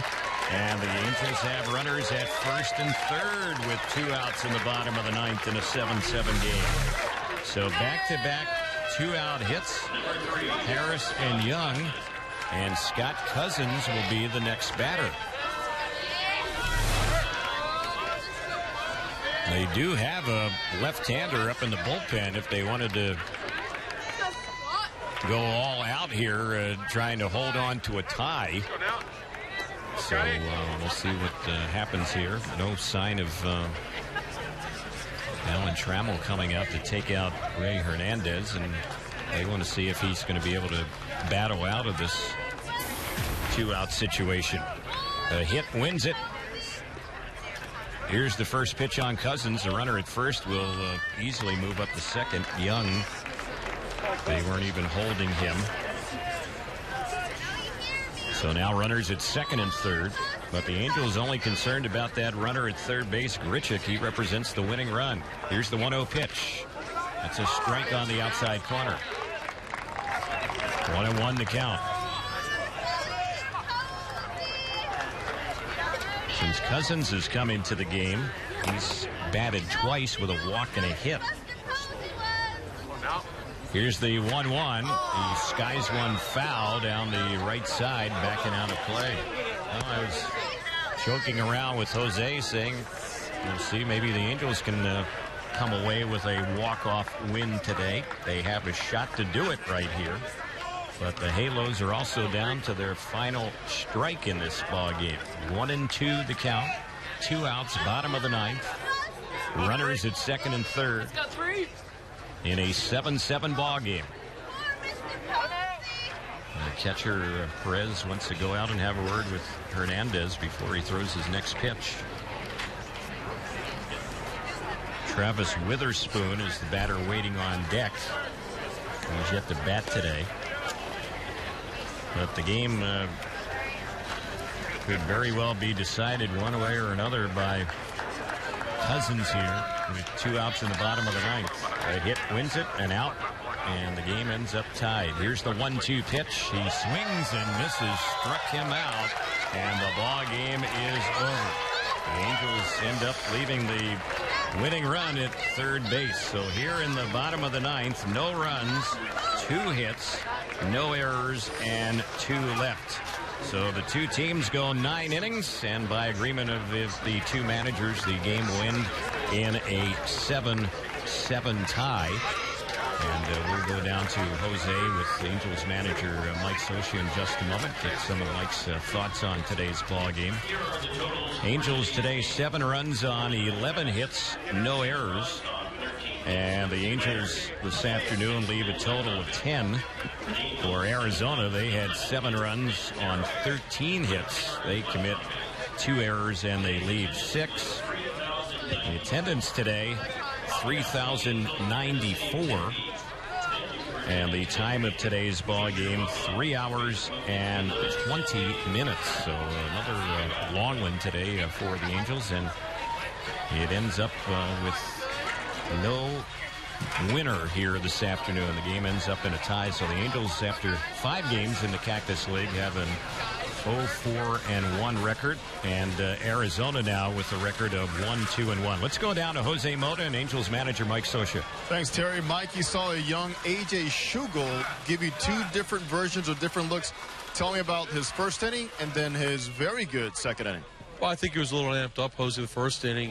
He's a young kid, and he's a conversion guy, but he's really has just a great mound presence with good stuff. And the second inning was more, I think, of the pitcher that we're going to see as his career keeps going on. How happy are you with the defensive output out there by your ball club from Trumbo, Ibar, Borges, and Brendan Harris showing off all the things you've been working on early here this spring? Yeah, we're starting to get there. I think guys, their arms are coming around. They played for a week now, and we're starting to see them make some plays in the field. Trump made a good play in the hole, and Pete's showing great range in center. And Brendan Howard's really looked good at shortstop, and that's key for us. Josh Hamilton make his debut. What did you see from Josh Hamilton? Well, he's he's going to take a little timing at the plate or some at-bats to get his timing. But defensively, his arm strength looked good. He just pulled one throw a little bit to home. But outside of that, he looked strong. Talk about looking strong. Brendan Harris and Bill Hall, both of them putting a pretty good showing for you and trying to be guys that add you depth. What do they both bring differently? Well, they're different players. Brendan is a guy that can play the middle more than Billy can, and Billy's got a little more power. But we'll see what the needs are as we go through spring, and both of them certainly have a chance to make our club. As always, thank you, Mike. All right, Jose, thank you. Terry, let's go back to you. Thanks, Jose. Angels manager Mike Scioscia and Jose Mota down in front of the Angels dugout here at Tempe Diablo Stadium. I want to thank you for listening. Of course, we have more scheduled for you in just a few moments. Once again, the final score here from Tempe Diablo Stadium. The Angels 7, the Diamondbacks 7. And for those of you watching on TV, Jose and Mike Weaves will have a lot more post-game analysis. And on the radio side, we'll have more from Tempe as well. This is the Angels Baseball Network and Fox Sports West.